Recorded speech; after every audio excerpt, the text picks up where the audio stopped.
Be Yeah, safe. no one's here yet. Let me tag you. It Okay. take about maybe another 45 seconds or a minute. Okay. So yeah, I'm excited about this too. Now you're just telling me all this. We'll have to go back over it, but the same Yeah. thing's kind of happening for me, I guess. So it must be everywhere. It must be everywhere, uh, and we'll talk about it. But like, yeah, this is good. And I, today is October 22nd, 2022. oh, not only when I said yes and then you sent me the link, it was at 10:22 p.m. Eastern time. I saw that, and you know what? I set up another one last night. This is crazy. I set up two for today. Before I left last night, I thought, you know what? I've got to make progress, a little bit of progress. Better to have the shows set up already. I think I had already set yours up, so it came across at 10:22. Now we have the show on 10/22/2022. So then I was messaging the couple in Australia, and Hmm. I said, "What time do you want to do it?" And they said 11 in the morning, 11 o'clock our time. And I said, "Okay." And so when I sent it back to him, the information, it was he wrote back and said that came through at 11:11. so so see, there's something to this, big time. Here, let me tag you. So we have Lisa Nicole, right? Is it Nicole? Is that how you pronounce it? Nickel. Nickel. Nicoll. I'm Yeah. sorry. Okay, Nicoll. Yeah, I struggle. When I went to New York, I lived in New York. I lived in the Bronx for like Yeah. five months, and I loved it. By the way, of course I was broke, but you can survive in New York with no money. All broke. We're all I broke know, here. but like I mean, like I was literally living in my suitcase, and but I could go to the Dominican restaurant for $5. I could go to Dunkin' Donuts, get a coffee and a couple of breakfast tacos for $3. And of course, you can get the dollar pizza, you know. So, How I long mean, did you live here? I was there for 4.5 months, almost 5 months. In December 13th, 2016, I left Arkansas, where I'd been staying for 2 months since I had left my home to come do this. Left everything.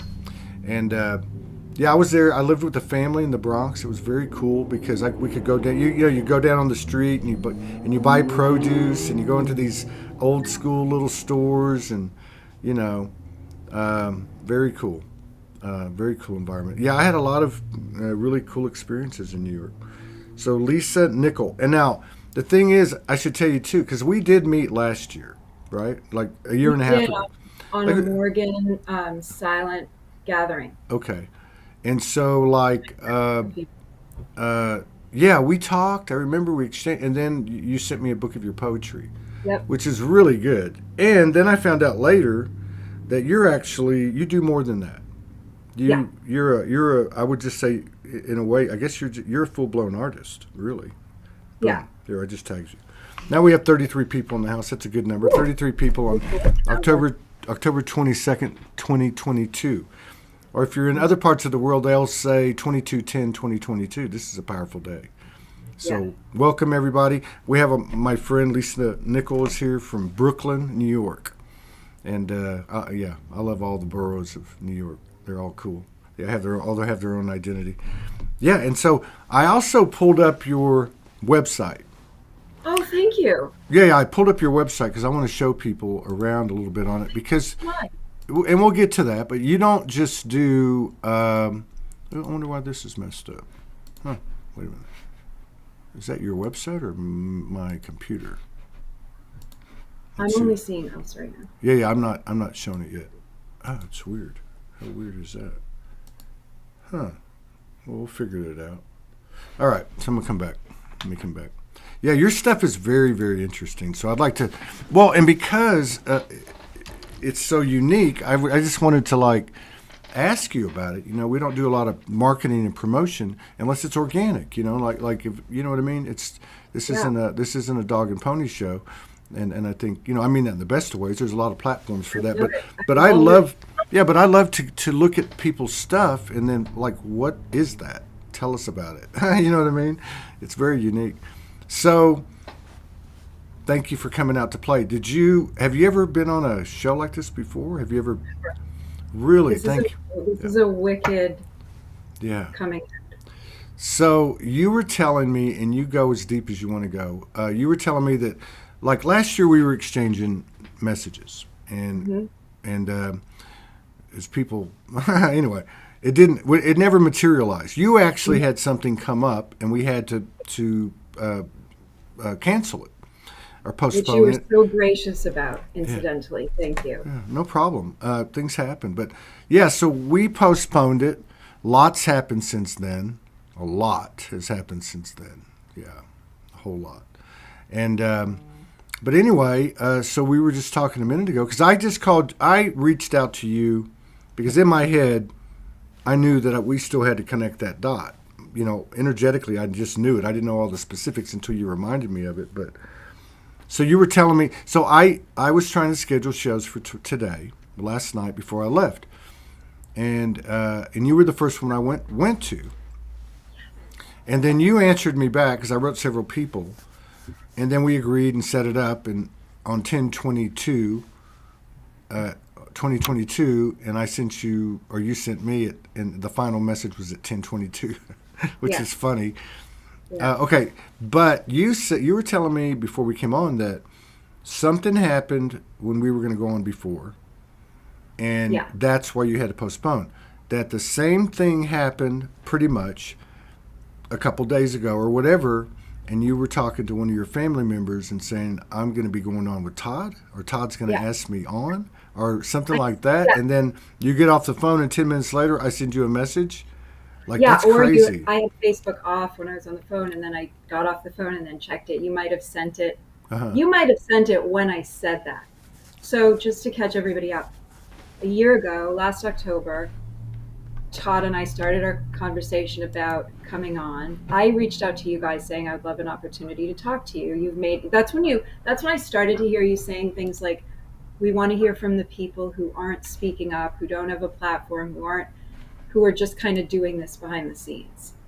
And I knew you were like, be brave, we love you, we need to hear your voices, don't be afraid.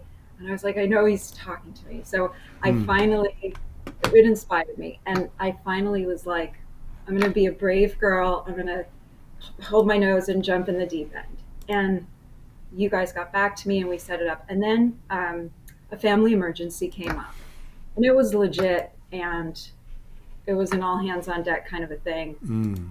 And I canceled. And I was a little bit mad about canceling. It was the sort of thing where it was like, of course this would come up now.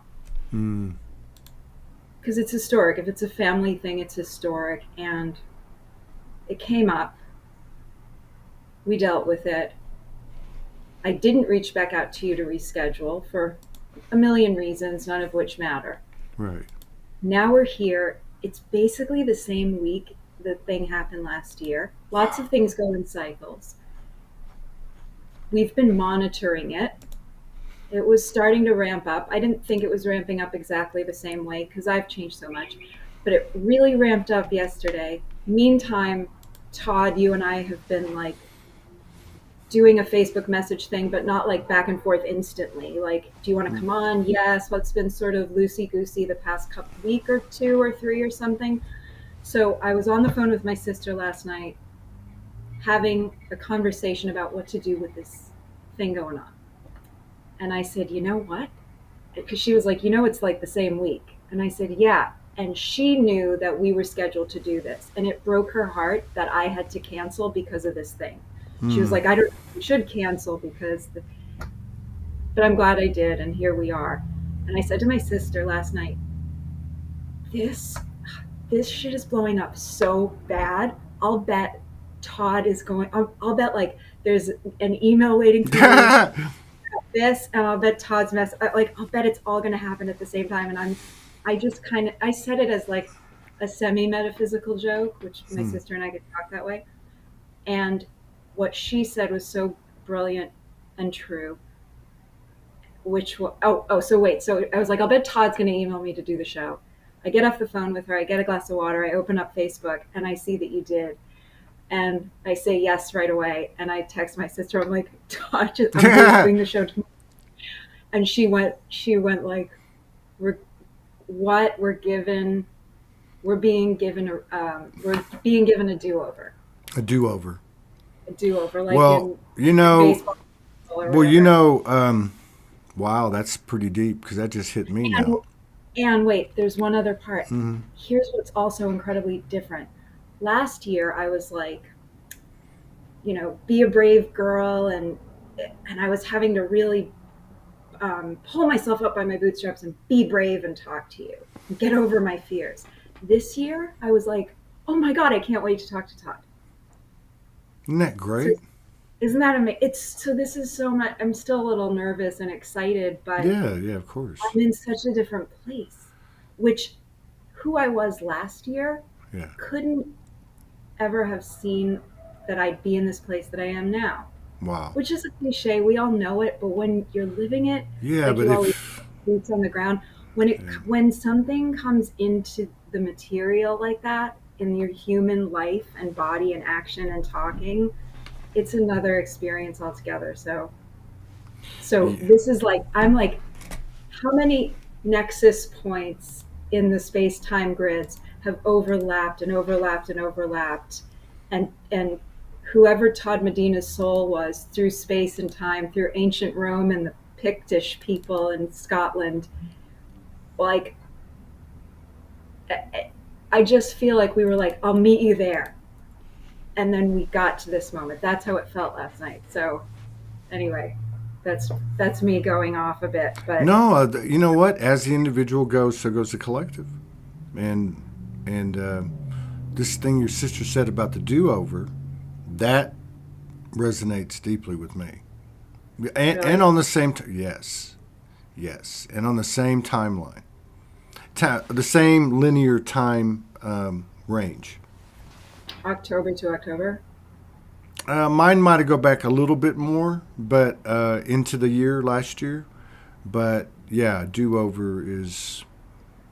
I don't mean literally, although it could be. It just means like what your sister said, like do over. Okay, so I was talking to Neil Devaney yesterday. He didn't know exactly what it meant, or he may have, and I just didn't pick up on it. But he was talking about today was the 0 point day. Uh, and I said, well, what does that mean? And really what he was saying was what several people have been saying about the time period. I would say probably some people might have said from the beginning of September, maybe the beginning of October, that we've gone past the tipping point, and that all the stuff that's not going with us really is falling away, and that telepathy is becoming the principal um, what the principal evidence, I guess. Telepathy, intuition, and stories are starting to fade. You know, it's a weird time. It's a very strange time, and I think one thing, for instance, and I think a lot of people know this, a lot of couples have separated. A lot of uh, what am I trying to say? Like, people leaving homes. I've run into a lot of people in the last month that have told me one way or the other that they've packed all their stuff, they've sold all their stuff, Wow. they've left. Many of them, I don't know where I'm going. Now, I've heard this throughout the year, but I really heard it a lot the last month. But I think this thing, what your sister said about redo, my feeling on the energy of what's going on is don't make any decisions. Don't throw the baby out with the bathwater. Uh, because we could just be getting absolutely untangled within ourselves, within everything about us, only to reconnect those pieces that will go with us. Because regardless of all the shadow any of us has, like we're going to look at your art. I don't know your story, but I'm sure you must have a lot of depth because of what I looked at. There's something's going on with this person, like all of us, right? Like there's a depth in there. Um, and probably a lot of that stuff, um, won't go with us. I'm not as I would not consider myself an artist on your level, but I do feel like I have an artistic side. And much of what I broke out with was from the dark.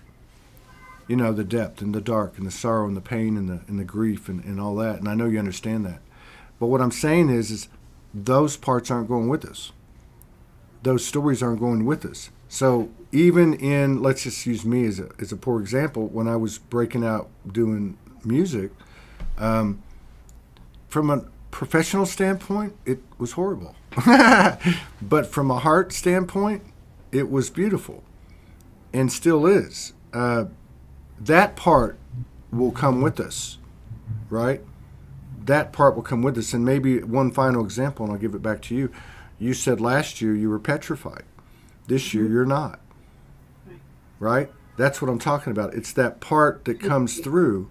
And I think creativity and artistry, to me, is the expression of the inspiration of it all, right? And I think that it's a great vehicle to break through fear. And it has for me, and it did this summer for me when I sang in the studio for the first time. It scared the living hell out of me. But I heard that live. I was on my yoga mat on the floor, and I cried with you and for you as you did that. Yeah. That is one of the bravest acts a person can do. Yeah. I'll talk about the throat chakra, but when you literally let your body be the instrument and you literally let your human voice come out live like that, it was a beautiful thing. And it rippled out, and I was just stretching on the ground, and I just cascaded because of what you were doing. Wow, that's cool. And see, that's the thing, because that's happened to me many times. I'll see an artist, and it will just grab me, and it will choke me. You know, I've wanted to write the greatest song ever written for so long, and I can't get past Leon Russell's "A Song for You." Was made famous by a lot of people. Ray Charles sang it. No, It's like I've been so many places in my life and times. I've sung so many songs, I've sang some bad lines. I've acted out my love on stages with 10,000 people watching. But we're alone now, and I'm singing this song for you. It's a beautiful song. But that's an example for me. Like, since I was a little kid, whenever I heard that song in 5th grade, it always stuck with me. Something came alive. So I really feel like creativity and artistry is going to be a primary force, a more and more of a primary force every day as the capitalistic, old 3D stuff goes away. Yeah. But do you want to know something? yes. I have to go back and find it, but I forgot I had done this. But long before we started our chit chat, like a year ago, long before I reached out to you guys, you sang, it might have been one of those very first times you sang live. I don't know if you were improvising. I don't think you were improvising it at the time. I think you were reading it off a piece of paper or your phone. You sang a song, and it was so beautiful. I know how to write music. I know how to notate music, and it's something I weirdly like to do. And it caught me, so I paused it and I saved that video. Wow. And I notated your song. That means you wrote the music to it? Music. Wow. To a part of it. And I have to go find it. And I was like, at the time, I was so like. It's trippy. Also in my notebook, I was like, these are Todd's lyrics. I know you're going to go back on, like, I write myself notes. Like, this is by Todd Medina. Send this to him at some point if it feels right. So crazy too. Like today I was like, what are we going to talk about? Like every night there are so many dreams and there's so many things happening all the time. Never in a million years did I think I'd remember this and that we'd be talking about it. But I'll find it and send it to you, because now that you have like your friend Ty and Amethyst, they might be able to, if you want to, because it all. Yeah, no, Ty. Yeah, Amethyst went back. Amethyst went back to California, but Ty is Ty's actually a. I mean, he's he He's studied wicked. yeah, he studied music in high school and in college. He's a music teacher basically, but he's also a maestro. So he plays the saxophone. Well, he doesn't play anymore because I guess it's too hard on his body. He played for years, but he plays the flutes and he plays guitar, bass, and of course, the synthesizer, keyboards, and all that. But yeah, he can do all that stuff. I mean, that's It what he all does. depends That's yeah, if you want me to, because sometimes it's weird, yeah. like if someone takes your thing and then does something with it and you don't know, it can feel weird. So I don't. if you, Yeah. I totally. I don't believe in trademarks, copyrights, possession, and all that stuff. Um, yeah, I would love to. I'm all about collaboration and opening up to. Yeah, I would love to see what it well, looks like. go ahead and I don't have. do. All I know is C, G, and D on the guitar. So I don't know how to read music. Not much. I don't know how to play anything. I know Yeah. how to write it and pick it out on the piano to like write the chords that I Oh mean, but I wow. can't play Yeah. anything. Do you sing? Yeah, Oh yeah. yeah. That's cool. That's a very scary thing for me. So I It is. usually write songs for other people to sing, Yeah, but singing is scary. Yeah, it is it's very really scary. scary. I noticed because I did it for about. Of course, obviously I had done it by myself, and I had performed with a couple of like when I came to Sedona one time with like professionals. I jumped up on a stage, opened up a couple of shows, and did a little like conscious rap. But I had never sang like sang until I got here in July. And first day they told me let's go in here. And I'm like, well, I've always had this poem. I've always wanted to sing it, and that was how we started it. It was scary. It was so scary, but It's so scary. it is. It's like it's crazy. It's like you're dying, It's and you can't stop either. You can't stop, and you either get faint and fade, and your voice starts, or you just go, and just. But anyway, the reason I brought that up is because I noticed when I came back this time. Like 3 or 4 weeks ago, and we sat down to do it. It was no issue. It was like no problem. Like I can do this now, and now I can work on mastering it. Because I'm not so self conscious. But yeah, art is yeah. And now you write poetry too. I haven't read. I used to read voraciously. Like I don't even know how many books I read from probably 2 or 3 thousand books, right? And up until I was about history, right? 40, yeah, history, a lot of history. I would only read nonfiction and like metaphysics and religion, philosophy, stuff like that. But when I got your book, I had a lot of people sent me different things, right? On that in my house, in our house, the behind me, I had all the books, and I would pick them up from time to time, and it was usually at the end of the day, and by that time I couldn't see even if I have glasses on, or even if I had like a telescope, I couldn't see, and plus I'd be tired. But yours I did. I would pick up from time to time, and I would sit down, take a break, and I really enjoyed again the depth and the range of. And I love poetry, like that would be my first thing. Like if somebody said, well, you can only pick one artistic endeavor, it would have to be poetry. Have to be phrasing and rhyming, chiasmus, But yeah, so your stuff is. And then I got on today, or no, I saw a post because I went to go get your picture, and I saw a post from one of our friends. I'm not sure who it was, and she said I met Lisa today. She's an incredible artist. I'm like, what? So then I went to the. Kim Atkins, Oh, Kim Atkins. Kim Atkins. because she liked the poem that I posted, my first post on Yeah. Soulogy, that I turned into like the pic. I used a photo and I put the thing on, and she wrote some of the sweetest stuff, and we had a little brief chat on Facebook, and she's so lovely. And then she went Yeah. and did that, and I Yeah, couldn't she's believe it. solid. She's like you. She's one of those that's been out there for years and years. We've messaged Yeah, before. Supports us, you know.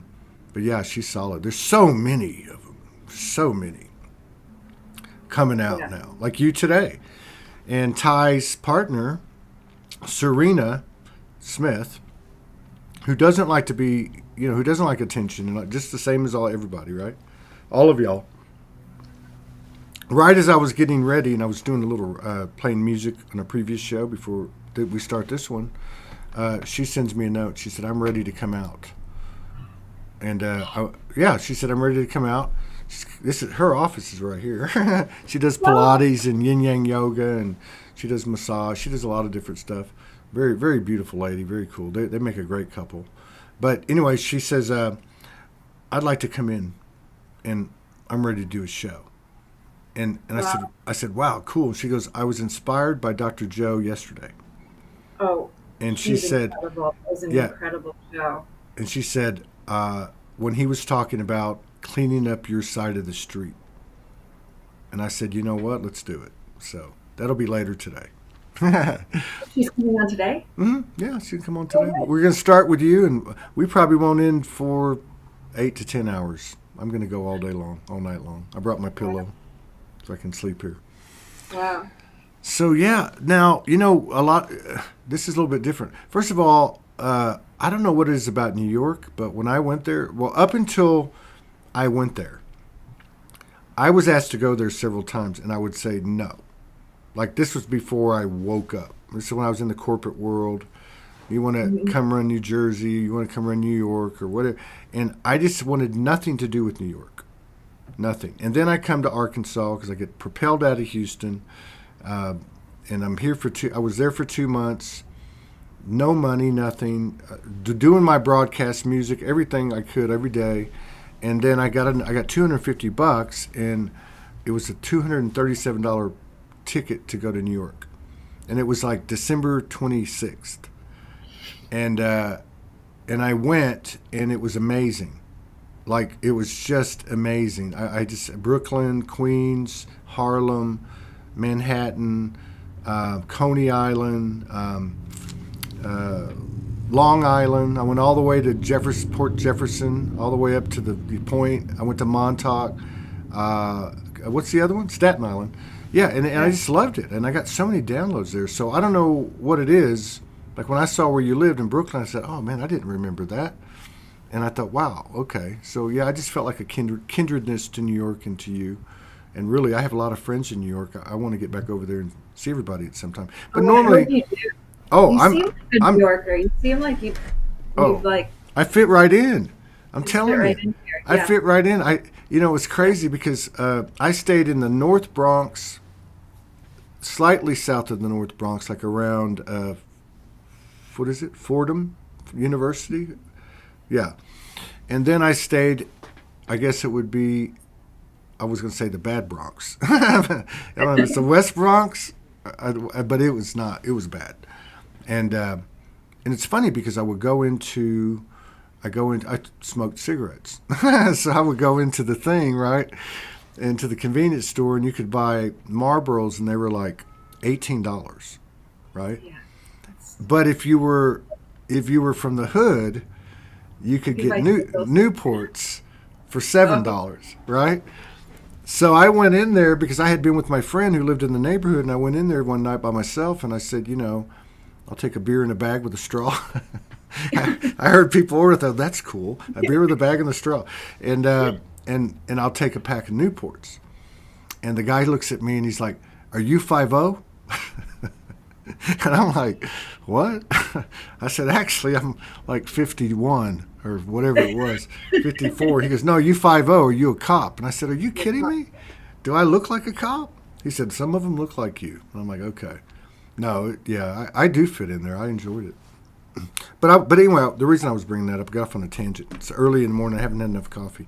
But yeah, because a lot of times on the show we talk about, all that stuff out there, and I don't know. If you want to go that direction, like when you woke up, have you always been this crazy? The yeah. typical stuff that happens with family. Sounds like your family's pretty cool. Or do you want to jump into the art? Because I have a feeling that Well, you're I bet all. it's all going to come out. That's what I was. It's all Yeah. well. I mean, here's a general answer to that.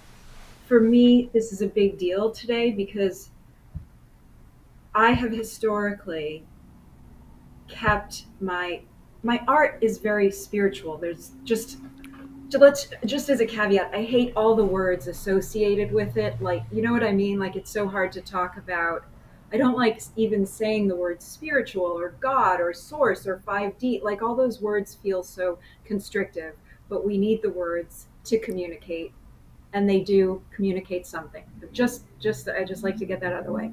But I am a spiritual, mystical sort of person, and so all of the art I've ever done has always been like that. I've always been that kind of a person, that kind of a kid, very, very sensitive. But I've always kept my real spiritual life, my communication with, I just call it God, source, the trees, every molecule, every Right. animal, my lucid dreaming, all the dimensional stuff. I've historically kept that private for all the reasons we do. Some great, some out of fear. Where I am today is unable to proceed in that same way, period. Wow. I can't stay segmented. I no longer, it's like a choiceless choice thing where it used to, you don't go into corporate America and start talking about your dimensional lucid experiences, Right. right? I've never been in corporate America, but generally that, like I go to work, I know lots of people, I've been in the theater. Not all artists are super down with the spiritual stuff. I learned that the hard way. But I just sort of anyway, I just kept it separate, and I can't do it anymore, and I don't want to. You can't keep it separate anymore. I can't keep it separate You can't anymore. hide anymore. I can't hide anymore, right? So my art has always been my way of alchemizing Yeah. my love, my life, my experience, my grief, my joy, my fear, my rage, my violence, what I put on other people, which is in me, Wow. writing a play. I mean, maybe this is helpful for people. It's certainly been helpful for me. If you want to see how you feel about everybody, and if you want to like blame this person for ruining your day, which feels really good, by the way, to just fucking blame it on somebody, write a play, because this is a stage, we are all living our plays. But if you write a play and get friends to come over to your house and read it, you will see, you have to get into the head and the heart of the guy you hate in order Wow. to make him believable, in order to write a real character. Because we all know if we're watching a play if we're watching a bad play, the reason it resonates as bad is because the writer is judging the characters, and so it reads really moralistic. Wow. But if That's you're deep. Hannibal Lecter, you don't think you're bad. Right. Anthony Hopkins can't play Hannibal Lecter to the point where we're still terrified of him. And whoever wrote it, which I don't remember who wrote Silence of the Lambs or any of that, but that guy had to really love and see it from his point of view. So playwriting, I think, is a really great exercise for our human soul Wow. if you lean toward that, because you have to figure out, or acting, like actors are always, you're always trained to find out what the motivation is in a scene, and you've got to play an action.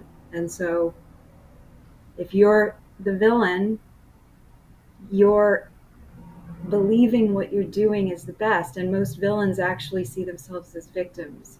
So when you and Of Morgan talk course. about the shadow work, Hmm. it's it's like scene work as well. So it all resonates. I've done a lot of it through the arts, and right now I'm just talking about like theater arts, dramatic arts, but it can be in anything. But anyway, so now I can't sort of segregate it.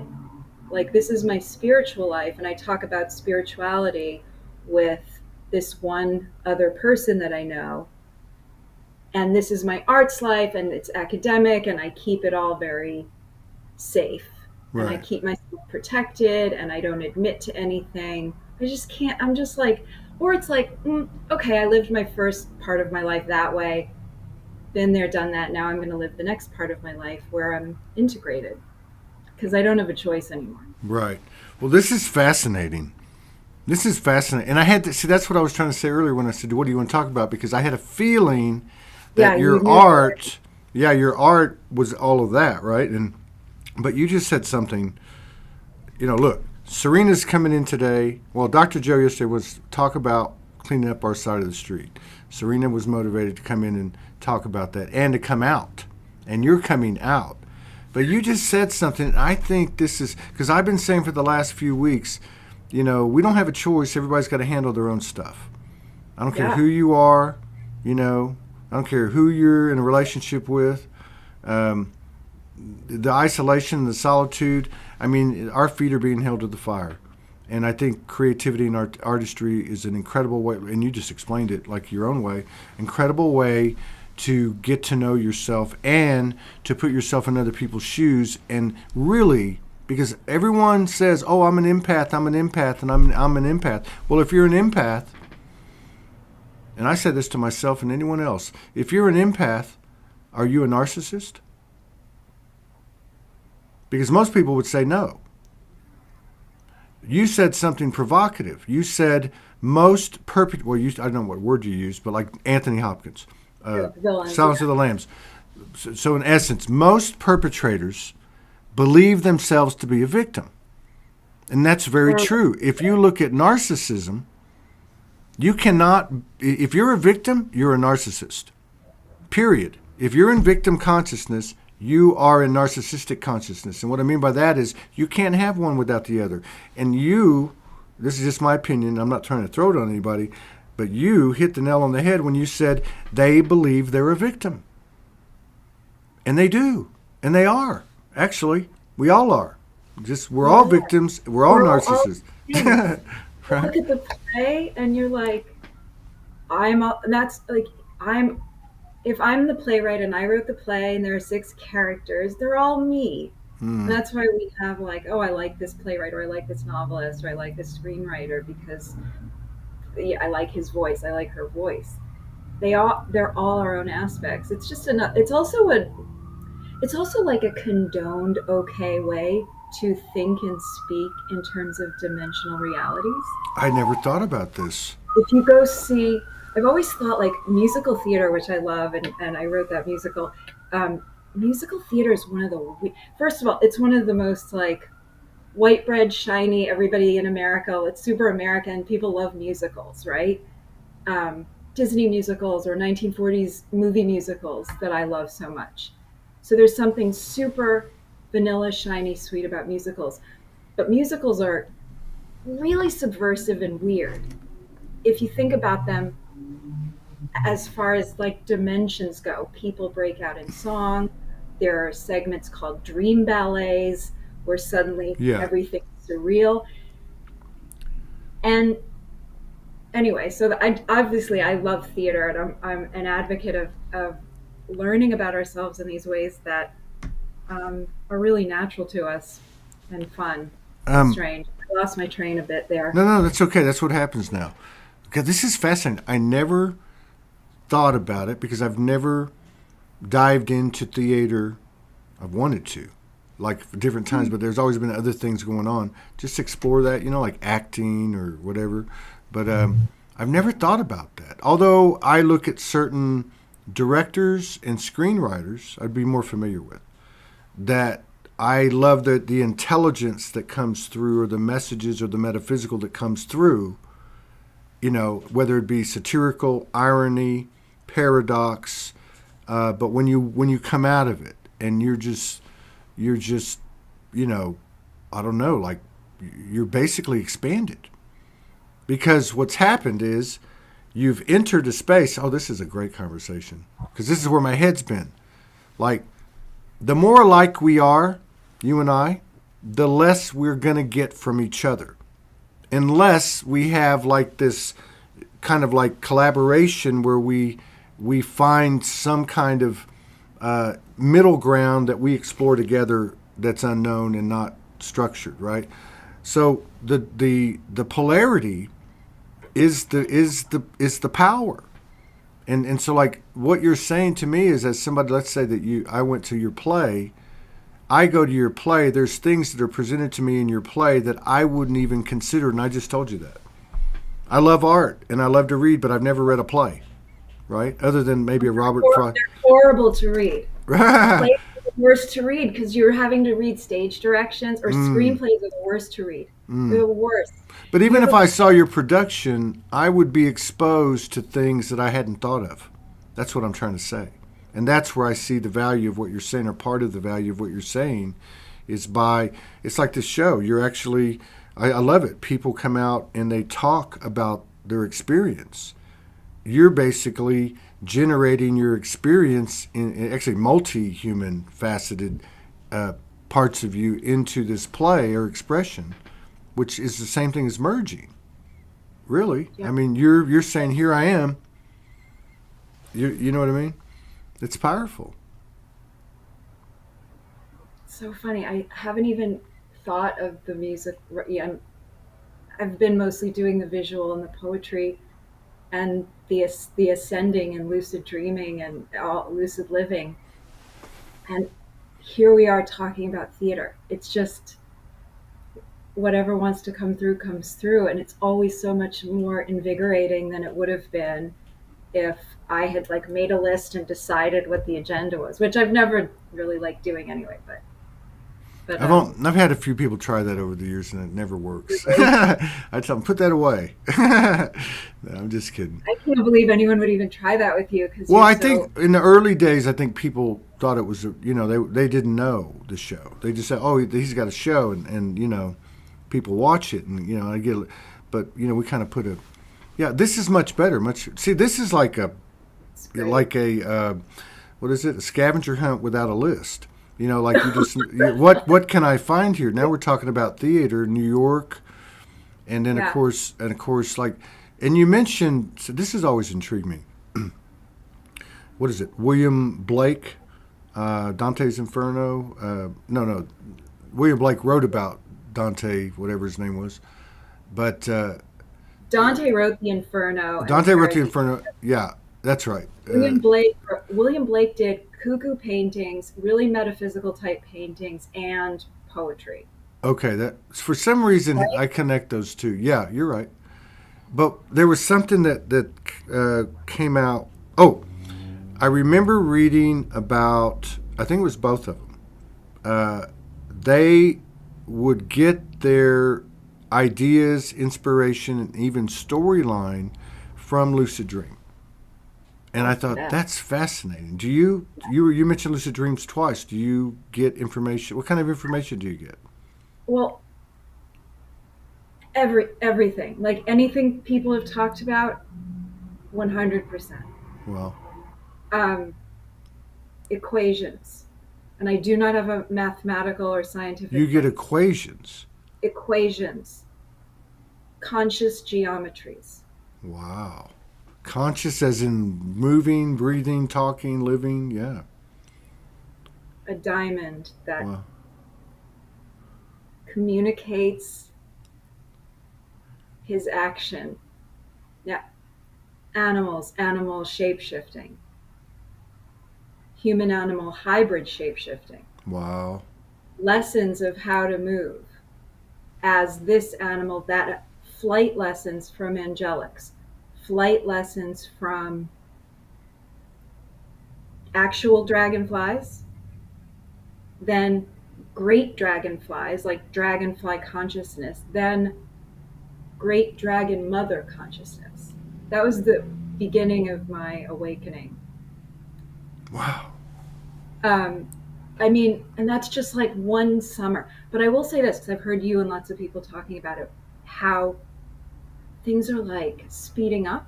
Yeah. So, in the beginning of like the official wake up, which for me came in 2018, like spiritual awakening, where I couldn't deny it, where I was knocked flat on my back for weeks on end, that deep sleep where you're that first initiation into the wake up.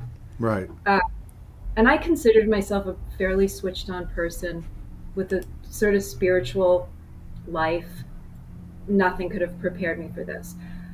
But that's when the lucid dreams just came hundredfold. I would write them down in the morning. I still do. The first thing I do when I wake up is like turn on my coffee, get a glass of water, pee, and write. And I just write till it's done. Really. So I stretch out that liminal space and I stay in it as long as I can. And so in the beginning, when I first woke up, the dreams and the learning dreams would come, and there would be like a theme. Like I'll do the dragonfly flying. That was a theme that first summer. So I'd have these dreams where this would happen. Then they would, so say it's a dragonfly. I would be a dragonfly, and I would get information that I had no idea of, and then I'd check it in the morning, and I'd be like, Mm. "That is how a dragonfly baby becomes a dragonfly teenager." Oh my god, that is how they fly. And they fly on this like gyroscopic thing where they move from the center. So I was given these lessons as if I were a dragonfly baby, and this was my mom. And then I'd wake up and I'd be like, that was the coolest thing ever. And I'd write it down and I'd think about it throughout the day. And then later that week, I'd have another one.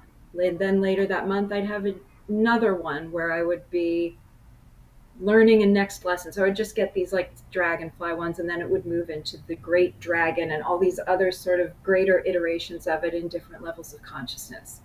And that would last like 3 months, 6 months. Now what happens is in one night, I will get 1, 2, 3. Are you ready? You got it? Erase. We're going to show you again. Ready? Got it? Erase. Ready? They'll show me, whatever the consciousness is, will show me something to expand my consciousness, to understand more about earth, carbon, molecules of air, my Wow. own bloodstream. And I'll be given like 3 lessons, and it's like the chalkboard gets erased, and they show it to me again and again and again, and move on to the next lesson. As if, oh, I forgot about this till now. 3 to 6 months ago, maybe, I started to notice that, and I was like, you guys need to slow down. Like, I can't write for 12 hours a day and go practice and live my life and then have another bunch of lessons come in. You got to give me some time. And the message I received within the dream within the dream space from different consciousnesses is this thing everybody's been kind of talking about, like they're like the great event or the solar event, like everybody's feeling this push. Yeah. I don't know if it's going to be yeah, I think we all have our own realities, but there is this push. And what I received when I asked for a slowdown was, you're learning quickly, you're doing better than you think, we're just giving you as much as we can because we don't know what's happening either. We're all growing together. Right. Wow. Does it, I like I can that. just say that to you, right? Like, I feel like I would never just talk to somebody like this, but I No, can, I. this You is, know what? I really like that message because, and I'll tell you why. I have an issue with anything that comes in as the end all cure all. Like anything that comes in that steps on my sovereignty, or that, you know what I mean? Now, I understand the shamanic consciousness. I understand where everything, I'm with you. I don't know what that is. Like we can say we're all one, we're fractals. We can, but at the end of the day, we're present right now. This is where we're gonna. This is what we're doing, and so I always ask questions. I always ask questions, even from my what I would consider my soul, although it's all my soul. But I like the way the message came in because I believe that's what's happening. That we're actually in collaboration with all timelines and all dimensions, and we're at the center of it. We are carrying the widest range of frequency band, from the most physical, slow, densest to the highest and fastest. And we also have less memory than our other aspects. And I think that's part of what they help us with. yep. Yeah, I really like to me, that's a very resonant. Yeah, it's very resonant. The voice of that message that you received. I've heard you say before, and it's equally resonant, that, well, that boots on the ground thing is beautiful. And that, like, that, like the other consciousnesses that imagine as being up and out are learning from us as well. We're all Yeah. learning Yeah. together. Yeah. As one goes, so goes the collective.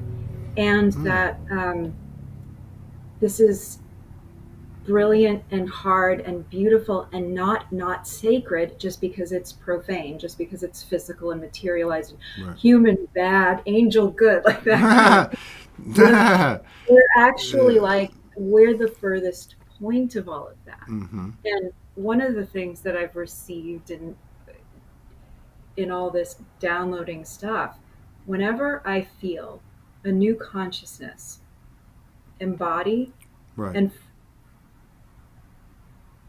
one thing that's happened twice that utterly floored me was and it was with what I deem angelic. I might even get choked up because it happened once in the beginning and it happened again about 2 months ago, 3 months ago. And I'd forgotten about it, but it came in again in a different frequency. When the thing about walk-ins people talk about, Yeah. the idea of walk-ins, Yeah. I never totally got that. I was like, Me well, either. that's just not my jam, but that's cool. Other people have it. But what I have experienced is a consciousness embodying because I suddenly will be stunned. This is the first time it happened. I was just making my coffee in the morning, and this flood of feel like a new person feeling such incredible love for an appreciation for all that the human accomplishes, does Yes. in a state of separation. All Yes. that you guys do, having forgotten. Right. That came in like in 2018. It dropped me to the floor Yeah. weeping. I Yeah. was like, fine. I woke up, I'm like, gonna have my coffee, I'm gonna write. It was someone else's Yeah. emotions. It was like being loved by your grandmother, but you never met her before. Let me It think was of it. this Yeah. it was this oh my god, oh my, it's like you've been in the desert and someone goes, oh my god, you poor sweet child, here's some water, I love you, I can't believe all you've done. But it was this, oh my god, you human beings are the hero. How Yeah. can, like I like get. I this, get this. What you're you saying. know what I mean? Do you? You should write something on this because I get what you're saying. It would be like, God, maybe I get it because I've felt the same thing. I can't put my finger on it, but this point, I've had this point where you just go, holy shit, Todd, you are dope. Like, like I'm a soul, I'm in this body, and you know what, let's go. You know what I mean? It's like, it's crazy. But so, like, as a comparison, you mentioned like grandparents, right? So imagine if you or I went back 100, 150 years and dived into our grandparent line, great, great, great, or whatever generation it was, and we're living in a one room home with a wood fire burning stove and four kids, and outdoor, no indoor play. You know what I mean? Yeah, What was it like then? And then that's exactly what it's right, like. We right, went back to that and we were like, right, you made this turkey right, with no heat and no matches? right, You haven't even invented matches yet and you cooked right. a turkey with Yeah, fruit I vegetables? think that's what I'm getting from you. It's like imagine dropping into that space and seeing what they're doing, but more important, going looking at their resolve, looking at Yes. their love, All looking at their your determination and their loyalty and their flaws and their success, and looking at everything. And I'd be going, holy crap! First of all, I don't want to do this. I don't. If I dropped into that situation, I'd be going, I've already been here. Like I've had this situation with Mulberry Mountain, in Arkansas with the whole Soulogy Fest. They wouldn't oh, let me stay on the mountain. I only stayed on the mountain one night. All the time I was there, I was only there one night, and the next night I went on my little vacation. Well, the night I stayed in there, my friend had one of those tents that you just pull out and it pops right up, right? So I slept in the tent. So I slept on the ground. So the whole conversation in the preceding weeks was for like 6 or 8 weeks, because I was there, okay? Uh, you're not coming on the mountain. And when you do, you're going to go into the forest by yourself and sleep on the ground. And I'm like, no. Well, I'm not doing that because I've done enough of that in my past lives. I'm not doing that. Like, you know what I mean? Wait, when you say it was a conversation, do you mean it was the internal consciousness conversation, or were you Well, also no, getting no. These control? were these were. Yeah, I mean, it was internal. It was third eye, but it was also It was visitation from some beings, and I'm like, no, I'm not doing that. I don't want to do that. I said I'll do it if I have to. Can I do it in dimension, if in my head, you know? But I guess what I'm saying is, if we have, and I still don't understand. I'm like you with the walk-ins, but if we have a walk-in, truly have a walk-in, I know they'd all be the same, all be different, just like we're all different. But I would be inclined to think, I don't want to be here. What the hell am I doing here? But I think there would be a point where you would go, holy crap, this human aspect is gold, right? That's what you're saying. Can you Yeah. stay? Can you stay? We're already at an hour. Can you stay like an hour Oh, and a yeah. half or two I could hours? talk to you all night. Huh? I could talk to you all night. Oh, Yeah. okay, perfect. Yeah. Well, just so I don't forget, and I don't want her to think I forgot, I have a really good friend that lives in San Antonio, Texas, named Dion Duplay from New Orleans, Nolans, and she's a No. poet. She's a poetress, and but she said, can she? Not right now, but I mean, because we are going to get into her artwork, we're going to go to her website. She said, can she read one of her pieces and share the inspiration behind her work? Is she? What? Yeah. Yes. Where the energy, yeah, where, yeah. So, like, yeah, I just want to let everybody know this is going to be different. Every show should be different. Every show should be just, custom. Right.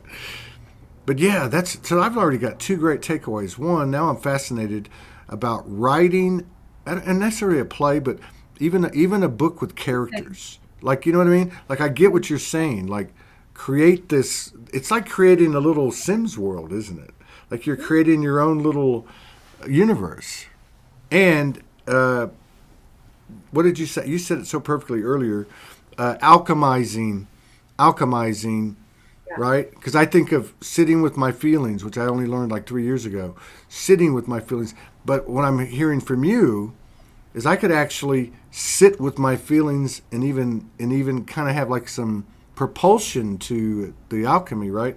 By writing in that fashion, like writing through art and characters, right? And these sort of are like, I know that when I deal with um, the uncomfortable feelings, like, but they're also human, and they can be good if they're alchemized and they wake us up. So rage, blame, irritation, all those things that we don't Mm, like, that we try to avoid, or depression, any of the shadowy things, um, anything that makes me ruminate. I realized that I have to write it down to give it a place to live. mm, So once, if I have like a, because I can be a wicked ruminator, if I go, okay, tell me what you need to tell me, and that voice, it's me, but it's whoever I want to make it, is really raunchy, really, really pissed. It's fine. Everything's allowed. Absolutely everything's allowed in my notebook, in a play, yeah, you know, so that, because it's a feeling that's coming up. If you're having an experience, guess what? It's already allowed. Guess what? This dimension we live in can already hold it and a million other lovely things. This dimension can hold many realities at once. So, if you're having this absolutely heinous reality, you want to kill somebody, you hate this guy at work, he's ruining your life, put it somewhere, to go, you're right. You're just say yes, yes, you just allow it, right. and put it in a poem, in a journal, heinous couple of pages, burn them, rip them up, keep them, whatever you want to do. Then they live somewhere. Mm-hmm. And it's an act of love, because you're not punishing yourself for having the feeling. You're not trying to meditate out of it. You're not spiritually bypassing it. You're letting it. Just let it. We are here in this material realm, feeling things, tasting things, smelling things. And I don't know. If we feel them, we feel them. Put them Yeah, somewhere. Yeah. But writing isn't for everybody. That's just one. But like, I know like a few years ago, I was like, well, I can't go on a thing like Soulogy because I I'm not strictly a spiritual practitioner. I'm not strictly a spiritual writer. I am, but I don't write a blog about Right. my spiritual life. But every single thing that I write, that book I sent, Duet, I know. um, that was my first year of my awakening. There are 30 notebooks, and there are more poems than made it in that book, but that's what that is. So any feeling that came up is in there. And I try to write everything that I do. I really want to communicate with people. And so I'm so glad that that Oh woman my asked. God. And like, I've given the This book to a is. ton of friends who are people who aren't poetry readers. It is not, people don't know how to receive poetry. I think they get embarrassed. Like any sort of art, like if people don't know, they don't know what to say or what to do, or if people aren't poetry lovers. So one thing I say to people is like poetry is not supposed to be just like art museums. I love modern art. Like it's not, you're not supposed to be smart about it. You're not supposed to know who's good and who's bad and what. Poetry is just, it's not narrative. Some of my poems are narrative, but if a novel and a conversation is a communication that's straightforward and linear, then a poem is my soul talking to your soul. Yeah. It's what you're thinking about when you're by yourself. Yeah. Wow, And this is so gold. it's for everybody, I hope. Anybody who wants No, to this read it, is. I, you This have is. questions, ask Yeah. me your questions because I don't put something in a book until I've really vetted it and passed it through my editor and asked my, like, if somebody asks me a question about what every line means, will I be able to tell them? And for the most part I am. Sometimes I forget or it starts to take on other meanings and I'm like, I don't remember what I was thinking about then, but I know that that's right on and I have to get back and remember what I meant or what I was given because it always feels like it's, I always feel like they're my version of breadcrumbs. Like I'm out in the cosmos, God gives me the secrets of the universe and I'm like, oh my God, my friends are going to love this. And I want to write them down and share them. That's how I see all this. And I'm like, I wish more people would, I wish more people would read museums and read everything like breadcrumbs Yeah. that we all leave for each My other. daughter, my youngest daughter is gonna love you. Oh, she's an art. She wants to be an art curator. Art. oh, Anyway, she runs a little art gallery thing. where? Houston, 20 years Oh, old. wow. Yeah, 20 years old. 19. Yeah, right in the artsy area, Montrose. If you've ever been to Houston, that's the artsy area. Never Montrose. into Houston. Yeah, it'd be like yeah, it'd be like the art district. Well, Um, that's, yeah, but God, you just said another thing. So I got three takeaways now. So the I third love you. takeaway, yeah, the third takeaway is this, because look, you know, what we're coming into, our awareness is expanding every day. Mm-hmm. So some things that took us to the highest frequency band, they're it's not always what's going to, that doesn't mean they're going to take you to the next one, right? So Right. I see tremendous value, obviously, in everything everybody does. Everything is relevant. I just get my arms around this. So, like on this show, I understand. I've said for many years, even the highest level of activation, transmission, download we can get is telling our stories to each other. Because in those stories, in between the lines, in between the words, there is coding and there's truth, higher truth. Well, okay, so I've noticed something going on in our communities, which is obviously the deconstruction of yogi guru teacher. And now it's becoming about self empowerment. So you're seeing like groups that meet regularly, right? And merge or meditate. Um, so, and you still have the instructive part of it going. But I don't think it's holding as much as it used to. I think what's actually working here is when people spill their guts, when people bring their emotions out and don't hide them. Because one thing about your emotions, they're pure truth. Like you said, if you're going to be angry and pissed off, this is a means of being able to do that in what may be considered an atypical way or a less conventional way, right? So I see the value of that because, look, I could sit here and tell you right now, everything that's going on with me, let's just say in my personal life, in my personal experience, and I could go there. I could go. I'm not because it's too personal, but I could, and I would cry. It would be like that song you're talking about. So that song was one way, right? A conversation might be another way. What you're talking about is another way. Because if you think about what's being infused into the expression, be it a song, a conversation, or writing it down and writing a play like you're talking about, or that type of thing, it's carrying the energy of your pure intention and your transparency and your bravery, right? That's a powerful thing. That's like picking up an amulet, that's been blessed by Jesus or something. You know what I mean? That's a powerful thing. And I'm going to pursue that from here out with everything I do. I mean, I think that's a beautiful thing. I'm so glad. And there's no coincidences either, see, at all. None. All I can think about is those hot dogs on, what street was that? In New York City. They had the, oh my God, they had these hot dogs. And I know they're not good for, huh? The Papaya King hot dogs I made think so. famous Yeah, on I think so. Yeah, yeah. They're wicked, really I don't know good. why I just thought of that, but yeah. See, They're so you, delicious. and you're right though. If you'd have come on a year ago, this wouldn't have come out. But like, this I is was too, I incredible. was like, I was too in my head about how I wanted to come across. Hmm. Well, you're coming across 100% real today. Thanks. I mean, because I am more now, and Mm. hopefully I'll be more and more. But like last year, I was like, I don't have to be nervous. I can be myself. Blah blah blah blah blah.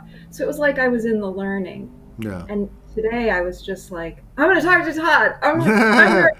And I just came on, um, and yeah, yeah. But Wow. God, yeah, I mean, all the talk, the I think the way the talk is changing, and I'm hearing it so much from you, where you're like, everybody come on and talk. If you haven't told your stories, now's the right, time. That theme. And the prior theme, at least to the way I've organized it, was the hero's journey. right, When you and Morgan were doing the hero's journey, I was like, well, I mean, when you study writing, all you study is the hero's journey, and right, it is the way that I read Joseph Campbell when I was right. younger. I really like that. I love mythology. I like hero's journeys. I like seeing life that way, and I was like, I should go on and talk about that. But that was, it would almost have been too easy for me because it's also a very academic topic. So True. I could very well slip into that, and I was like, I can't do that. That would be a crutch for me to be like, oh, let me tell you about the hero's journey. Mom. It would have been fine, but this is this is so much.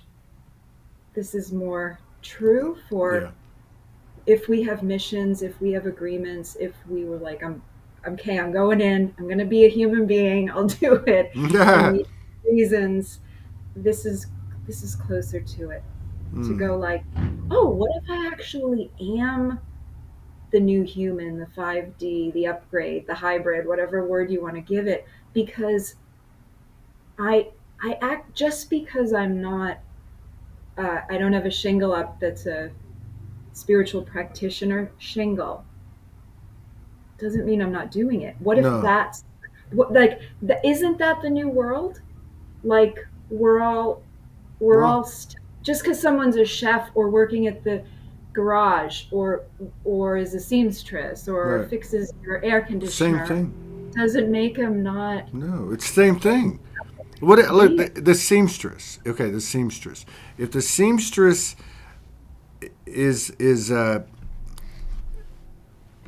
if making clothes and working with material, that's her poetry or his poetry. Exactly, So exactly. anyone that wears that garment is going to get the Yes. same type of, just like these people that, and I'm not taking anything away from anybody, but they'll take something and they'll create it, they'll download it, they'll channel, they'll be told this will clear your friends.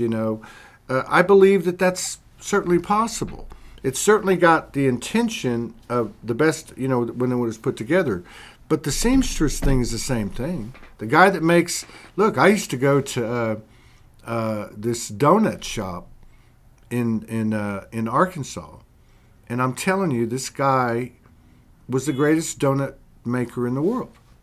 But he loved to get up and make donuts and be alone, and there was a whole Zen art thing to it, right? Well, they were great donuts, even though they were not fat free. They were just great donuts. But yeah, I mean, I And get it. Yeah, I do think that is I do think that is it. I really do. And if we can, and I think what'll happen is, God, just like you described, like you're saying, I could have come on a year ago. I could have talked about the hero's journey. I heard Guy Ritchie talk to Joe Rogan about the hero's journey. I didn't know that associated in the arts, that every story was about the hero's journey. And then you look at it and that go, was oh, wow. super cool. Yeah, did That you was see super that? cool. I remember Yeah. that when you guys started talking about it, I was like, this is so gorgeous because coming from Hmm. a writing program, it's all you hear about, and it's very clinical. It's very stringent. You have to hit these parts, and I'm not even saying that that's bad because that is a way to learn something so that you can have freedom. You have to Hmm. lift your weights in order to have strong arms. So, but ultimately, for me, academia wasn't the place I wanted to stay forever because I was becoming who I am now. But hearing you and Morgan talk about it, I was like, oh, this is meaty and delicious because these guys are not in a writing program in academia or in Hmm. Hollywood. Hmm. So these are people discovering the hero's journey, and this is great. And people applying it, all of us applying it to ourselves at any step of the way is Right. beautiful. Right. It elevates us. We're all the hero of our own story. And and Yeah. also everything can be enchanted as well. That just I often think that it's up to us to enchant it. The donut maker in Arkansas Hmm. enchanted the donut making, Hmm. but you enchanted by being an appreciator of the Hmm. donuts. So he conjured up some guy who's going to love my donuts more than anything, and you conjured up. So you enchanted Yeah. each other. And the You consciousness grows of it. Like Yeah. like I think about that like Jesus. I don't think anybody can prove Jesus walked the earth as a physical human being. I'm not saying he did or he didn't, but I'm a history buff. I've read a lot of stuff, and it could go any way. But isn't that the whole thing? We don't know. At the end of the day, we really don't know. We could be worm dirt when our body goes. But what I look at is the consciousness of Jesus the Christ, right? The consciousness of Yeshua. So somewhere along the line, either through a human life or a story somebody told with good or not intentions, reconstructing the Bible, whatever the story was made, right? People opened up to it and it expanded. And therefore, that consciousness expanded. And I believe that that's why so many people have encounters with Yeshua in dimension and in person. And the same could be said for Buddha or Kuan Yin or Mother Mary. It has to do. It's a torus field kind of equation. It's not a one-sided deal that stays stagnant. It's a sharing of both. Like it sounds like the donut guy was sharing with me, but the donut guy, I was sharing with the donut guy too. I walk in and I say, the coffee smells good and those donuts look good. And we start to talk, and he says, I'm Vietnamese. I love making my donuts. It's been in the family, cooking, and and it just becomes this tourist field. See, and I remember seeing this here in Sedona a little over a year ago after the Soulogy Fest, and I went to the store. I spent the evening talking to Franco privately, in person for the first time ever. Right, he stayed at the condo with me. And we talked. I got to talk to him. I got to ask him anything, right? So, which was really cool. Things I couldn't ask him here on the camera. And so the next morning, I walked over to the grocery store. I was coming out, and I got this download. And the download was using Franco as an example, that we had reached a point where the donut maker would be receiving in equilibrium from those he or she's sharing with. And I saw this occur when he transitioned, which was about a year ago, a couple of days ago. And when we got together, and they came back in and said, "Look, do you see it? This is working now." And so it's the same thing. Like and I'm a big believer now that wherever we're going, there is no giving and there is no receiving. There's sharing, and sharing contains both because it's a tourist field kind of thing. It just keeps going and never stops, right? That's our hearts. That's our energy field. Yeah, this is pretty cool. I didn't know we were going to get into all this. Yeah. Do you want to go to your website for a bit? Sure. Are you okay with that? Or do you Yeah. want to talk for a bit? Are you going to do it? What do I do on my computer? Nothing. You don't have to do anything. Oh. Okay, let's start here with the website. Hang on. Okay, so you see it? Yep. Okay, so let me get rid of this. Do I have to get rid of this? Oh, I can't get rid of that. Remove it. I don't think you can see it anyway. Okay, so now what is this? Okay, so you got visual, writing, about, and contact. Mm-hmm. I guess we should go here first. About. It's my bio. Lisa Nicoll is a multidisciplinary artist working across genres including writing, photography, musical composition, and theater. Her work involves the liminal and the belief that all space is sacred. Wow. She will often work concurrently on a poem and an image which becomes a dialogue between the verbal and the visual, two kinds of eternal space. The creative process is an endeavor to further understand what is sacred. Whether working in literary, visual, or musical arts, her images are highly worked photographs of both abstract and representational forms, and like her poems begin with something real, an aspect of nature, the home, the human form, the city. And then some of your places you've been published. So there's writing, the books, the dove, the triptychs, and then visual, a whole bunch of stuff. I don't know where you want to. We're just starting visual. Boom. Yeah. Oh, loose. Okay. I say luce, but you can say Luce. Well, I should. I'm Spanish. I should say luce, like leche. So this is cool. So just tell us. Can you see it? Can you see it well enough? Yeah, I can. It's so exciting. Thank you so much. This feels so generous of you. Oh, these are photos of the city, and I make them into what they felt like. So I'll check that out. These are the most realistic ones. Oh, I can go actually. Yeah, these are fascinating. Yeah, and so I just played with the idea of light. I like ancient Rome a lot and ancient Latin type stuff, so I used Latin terminology for it because it feels, even though these are modern and current, they feel like classical ideas to me of light.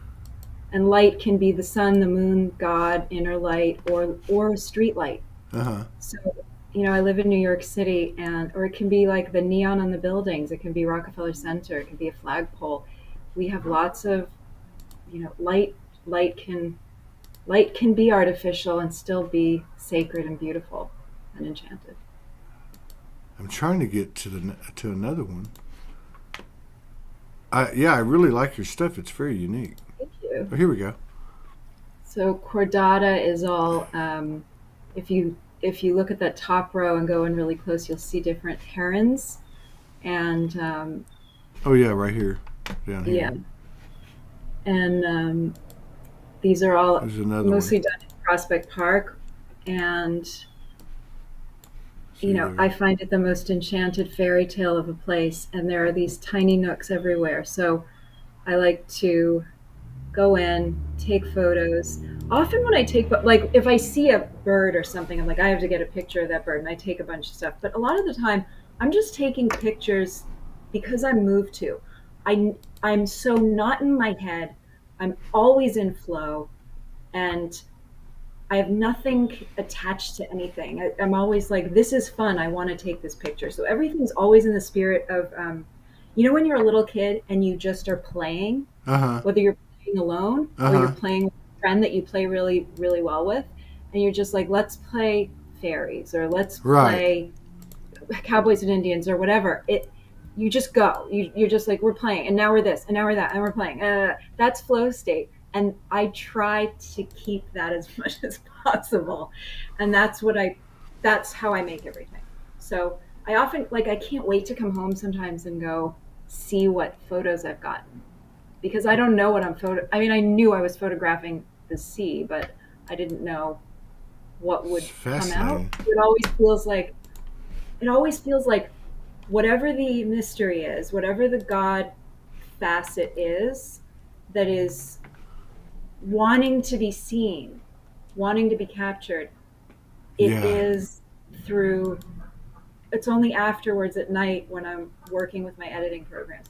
Oh, so these are nudes, and they're of me. But they're And this is well, they're sorry. they're very they're very artistic. I mean, they're not. Thank you, Yeah, that thank you. like the beads of water on your leg. You know. There, the reason I did that. There's a poem in duet about this, and I'll just speak on it.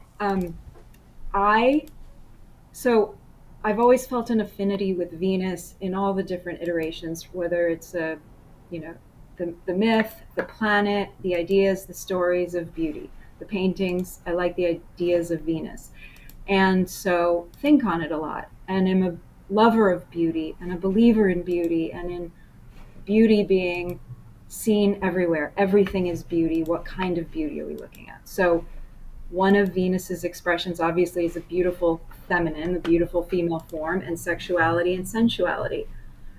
When I took those photos of myself, they're self portraits, and I did them.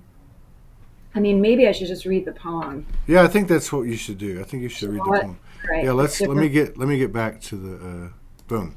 Okay, we're good. Yeah, This is far a. out, man. This is very cool. This isn't the poem I thought I would read, but I'll read it because it came up. Um,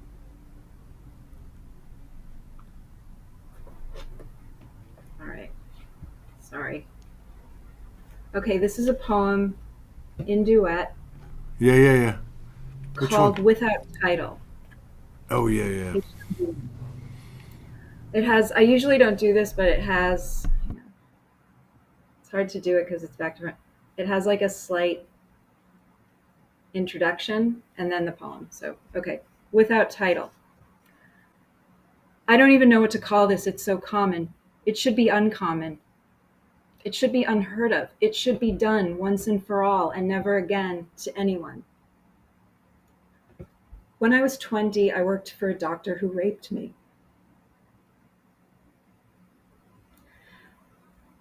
I had rent to pay, so after blacking out, returned to work where he smiled at me like someone I could trust, and I had my first seizure. The doctor was a famous man women lined up for, I was told. He was 50 years my senior, so I in no way understood why women wanted to turn his head clean off. This is why this is why today what I write about is love and the sacred sovereignty of space. This is why today what I photograph is beauty and the infinite gift of my own body.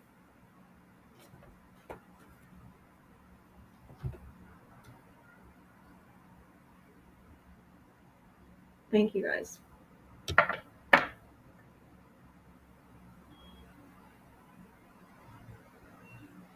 Did I lose you, Todd? Is it too much?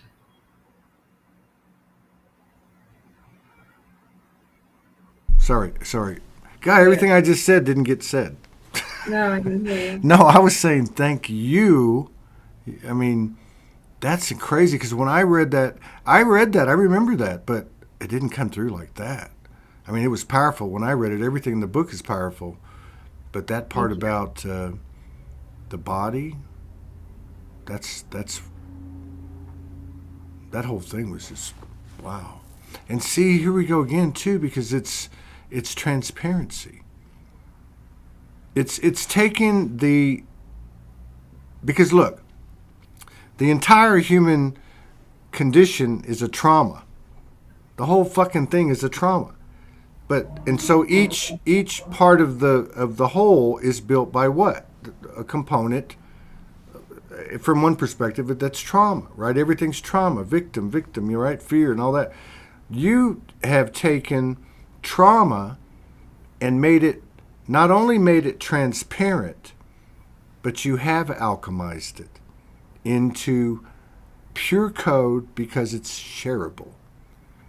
It's shareable. Oh, that's awesome. Thank you. You know Yeah. what I mean? I mean, people, It's shareable. it's shareable. It's transparent and it's pure code, and you know it's pure code because it's shareable. Because somebody, just like you said about the seamstress or the donut maker, someone is going to pick up on that. I saw a meme the other day. It said, "Oh God, I can't remember now." So something like, the greatest thing you can do is touch another soul. And I went, "Wow, that's it right there." Share, right? I mean that's it. Like, and you hear people that are coming out. I've watched them for 10 years. People coming out since I've been doing this, and you'll hear them say it. And I said it too. I said it too many times in the early days. If I can reach one person, it's worth it because you touch their soul. Yep. Yeah. Look, because of your show and people you've had on and some others like you, when I had my awakening, I didn't go mad. Mm. And my growth was much faster because I was like, oh, he's talking about some stuff that I don't quite get yet. And that's when I found you when I first woke up. And someone sent me a video of yours, and I was like, oh my God. And then I found other people, Amanda Lawrence, Dr. Mm-hmm. Joe, Mm-hmm. Judith Kusel, others, Mary Rodwell. And I, so you have directly made this book possible because I was able to get through things and write and go, I'm not the only person. So Yeah. you've touched a million people. Morgan, No. Morgan, I was having dreams about stuff. I wasn't totally understanding them. And Morgan came on, and you guys talked about the Helios Gamos. Am I Mm-hmm. saying that right? And that's when I was beginning to do Venus work really deeply and do the photos. And she came on and talked about her initial experiences of that and how Mm-hmm. she woke up to, oh Mm-hmm. my God, I'm going to help people with sexual healing. Me, like that was some line I heard her say. Right.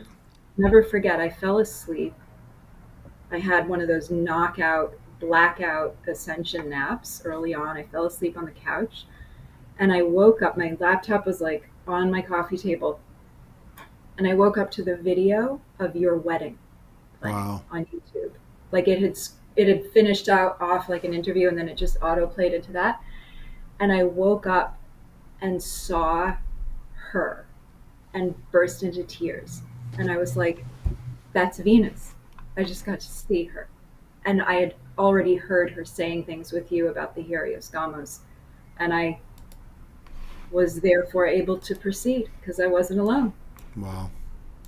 So, and I haven't even told you guys that like I like things and put notes on stuff you post, but you've helped me in an infinite number of ways. That's good to hear. That's good to hear. Can I read another poem that's a bit lighter? So I don't Yeah, I forget. think you should just keep on going. We got we can go. I mean, if you're okay, we'll go 2 hours. We're at hour Yeah. and a half. I'm cool. Yeah, I I don't think know what we you should just. read. Yeah, and then you can sing for us, and Ooh. I want Oh. to act. I want to be an actor. I want to act. I want to do a play. I want you to move to New York so I could just put some, like, have you come over and pass out some scripts and have you Oh, just that do a would be reading. cool. Yeah, like that would be cool. Doing reading a script. I think would be cool. Yeah. Yeah. Um, Let me see. I don't know which one to read. Everyone is going to make me cry. That's also why singing is so hard and why I often don't sing. Hmm. Singers are miracles because they, especially like if you're the writer, like in musical theater, and you give your piece to a singer, they're these instruments and they express all the emotions Right. without losing their shit, without crying. Right. They express them in a way that allows the audience to feel it.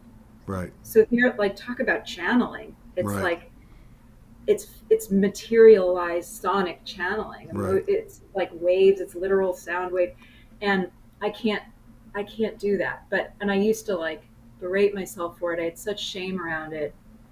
But I realized, oh, I'm a different. At least right now, I'm I'm getting this. I'm originating. I'm writing it. Like I'm in a channel with my gods. I'm writing the stuff out. I Right. cry when I write things. I cry when I make. I always cry. I cry when I sing things and write songs. I cry when I hear other singers sing them. But it's hard to sing if you're really feeling the emotions. Right.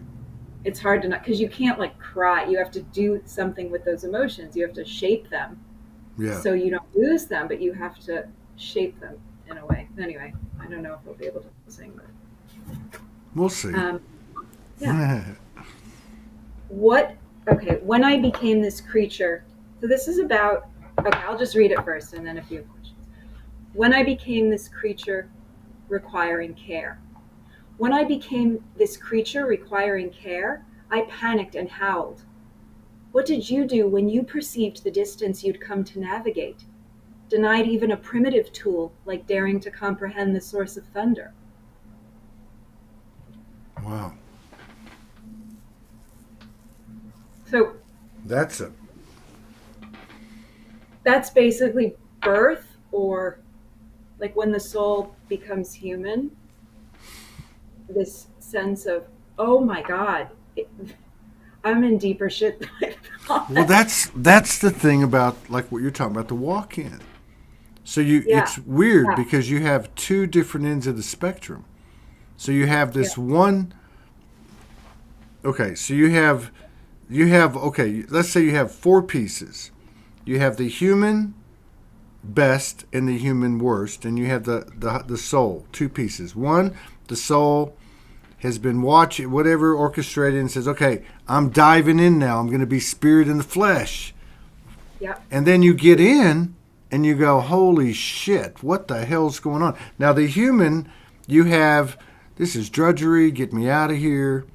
And then you have the occasional spikes and expansions, you know, like, wow, I was such and such in a last life, or I just had this visual, or these little spirit victories, right? So to me, it's like what you're containing here, what you're capturing here. It's all of it. It was not there before we started this life, and it. You know what I mean? It only occurred because of the experience itself, and now we're taking that experience. Well, we used to go, okay, like I said, I believe art is inspiration expressed. So you could say, in other words, the god or goddess expressed. But now with where we're at, it's almost like the soul has come into the body and it's taken over the artistry, and the inspiration is the human being. oh, that's awesome. No, that's what I'm getting from what you're Yeah, like. What you do. yeah, That second poem is like says it all to me. It's like it just says it all to me. It's like it just took my head and spun it. But it's like this last the one. the last one, This yeah. one, yeah, Like like, think about it, thunder, lightning, like the physical presence of the most powerful natural. You know what I mean? And then on the yeah, other end of it, you have this this single soul in a human form coming into their own. But you would think coming into their own because of the conditioning and the storyline would be the hero. But like the hero, like got all the money, got the girl, got the great job. But it's not. Coming into our own is coming into our human being. No more bullshit, no nothing. Yeah, I'm a soul. I get it. And even that you can't prove. You know, we could perish, and we're some atomic particle in a petri dish in some 7-year-old's chemistry lab in Pluto. You know what I mean? So it's like right, like so, like the new birth, the new creations, the new Earth, whatever, the new human. It happens right now, right? Joseph Campbell says, if you can't find it here, right now, you won't find it anywhere. Wow. Yeah. So to me, that's what you're capturing, like, and to understand the connection or the influence or whatever level of impact or degree of impact that I may have had, or Soulogy may have had, or someone else may have had. To me, that's just a testament to, as they say, the universe is rediscovering itself. You know, that's the connectivity. The universe rediscovering itself. I also have a feeling, even when I talk to people who are in the awakening genre of speech, it feels like we're at this place in time where, gosh, what do we look back on right now and say, oh my God, like, this probably isn't a good example, but I think of like, I don't know, the plague or something where we look back now and we're like, oh my God, what did those people think was going on? Or like cholera before they determined it was coming from this one water source, like, and people were just dying and they couldn't figure out why. I feel like we're in 100 years, maybe less, we're going to look back on whatever this is now and go, Mm-hmm. oh my God, they were becoming the next evolution. Or like I always like to say, there was always that first fish with elbows. Right. Like there was one fish who was like, I know I'm not supposed to go up there, but there's something happening up there. I'm going to break through. Right. And that little fish and her little fins was like, ah! And she got a little bit farther. And maybe we're that. Maybe we're just like the I first love fish. that. I love that analogy. I think that's perfect. I think that's absolutely perfect. And that's actually because I know Does my it feel like that? We don't it does. know. It does. It does. My soul, like my soul, and what I know about my soul. That's one thing about my soul. My soul, and not to. It's not for everyone. Let's put it that way. But like I'm the one. I want to go down the chute first. I want to go back. You know. I want to go do it again. And Oh, and I've wow. had memories of this, and I've even had other people tell me. Even Franco told me this one day. Yeah, he told me, he That you said, I saw you up there. Because I said, hey, man, when you get up to that council meeting, can you tell them to take it easy? And he said, are you kidding me? You're the one up there going, hey, man, I can take it. Let's do it again. I'll get up off my bed. You know, I'll get knocked on my ass, but I'll get back up. And, you know, so there. But I think that's also true for all of us, especially anyone that came to Earth. Because anyone that came to Earth Yeah, is on the especially A. They're on the A team. I don't care. Maybe now. I'm, but I just don't see it. And everything I've ever picked up from people that have that type of connection or communion with those types of things has always said the same thing. There's a billions of souls lined up to come here, and it's the hardest school there is, or the greatest opportunity, however you want to look at it. You want to read Hey, another one? yeah, yeah, Or whatever you want to do. Are you okay? yeah. I can read another one if you want to hear. I want to get my daughter, my 20-year-old daughter, I'd to. love to talk to them, I meet want them. her. I want her to get her to tell you her story about the older Jewish New York mother that had ordered some coffee and her cat. It's a great little joke. I got to tell. I think you would Oh, really appreciate it. Yeah, oh, I would because love it's all in the accent. You know. Is your daughter a really good storyteller? Is she funny? She's very artistic. My daughter, my youngest daughter, she was on with me. Yeah, you had two daughters were on Yeah, with but you. one was with me, and the other one was in the car, right? Okay, is So the which one with the little one that was with me, that's the littlest one. So she came out of high. She's just incredible. She's pretty much been on her own, really, since she's like 15, 16, managing what's herself. her name? But she had the aptitude. I mean, she could go into school anywhere, but she said, "Dad, I don't want to go to school. I want to be an art curator. I think that's what you call it, art. Yeah, Okay, and I want to make movies." That's what she told me. Well, okay, good, yeah, yeah, good for her. yeah. We'll talk to her. She can email me or She message went to New me. York not too long ago. She went down and visited. Yeah. She have friends here? She had one. Yeah. So Yeah. they went and hung out. But yeah, maybe Yeah, that we no, coordinate check that at it. some point. Yeah. I would If love she to gets talk to back over her. there, I'll have to get her in touch with you. Yeah. Yeah. What's her name? Anise. Anise. Anise. Oh, that's a Yeah. beautiful name. Anise Elena is her name. Yeah. I don't know which one to read. Yeah. They're all good. Thank you. Here.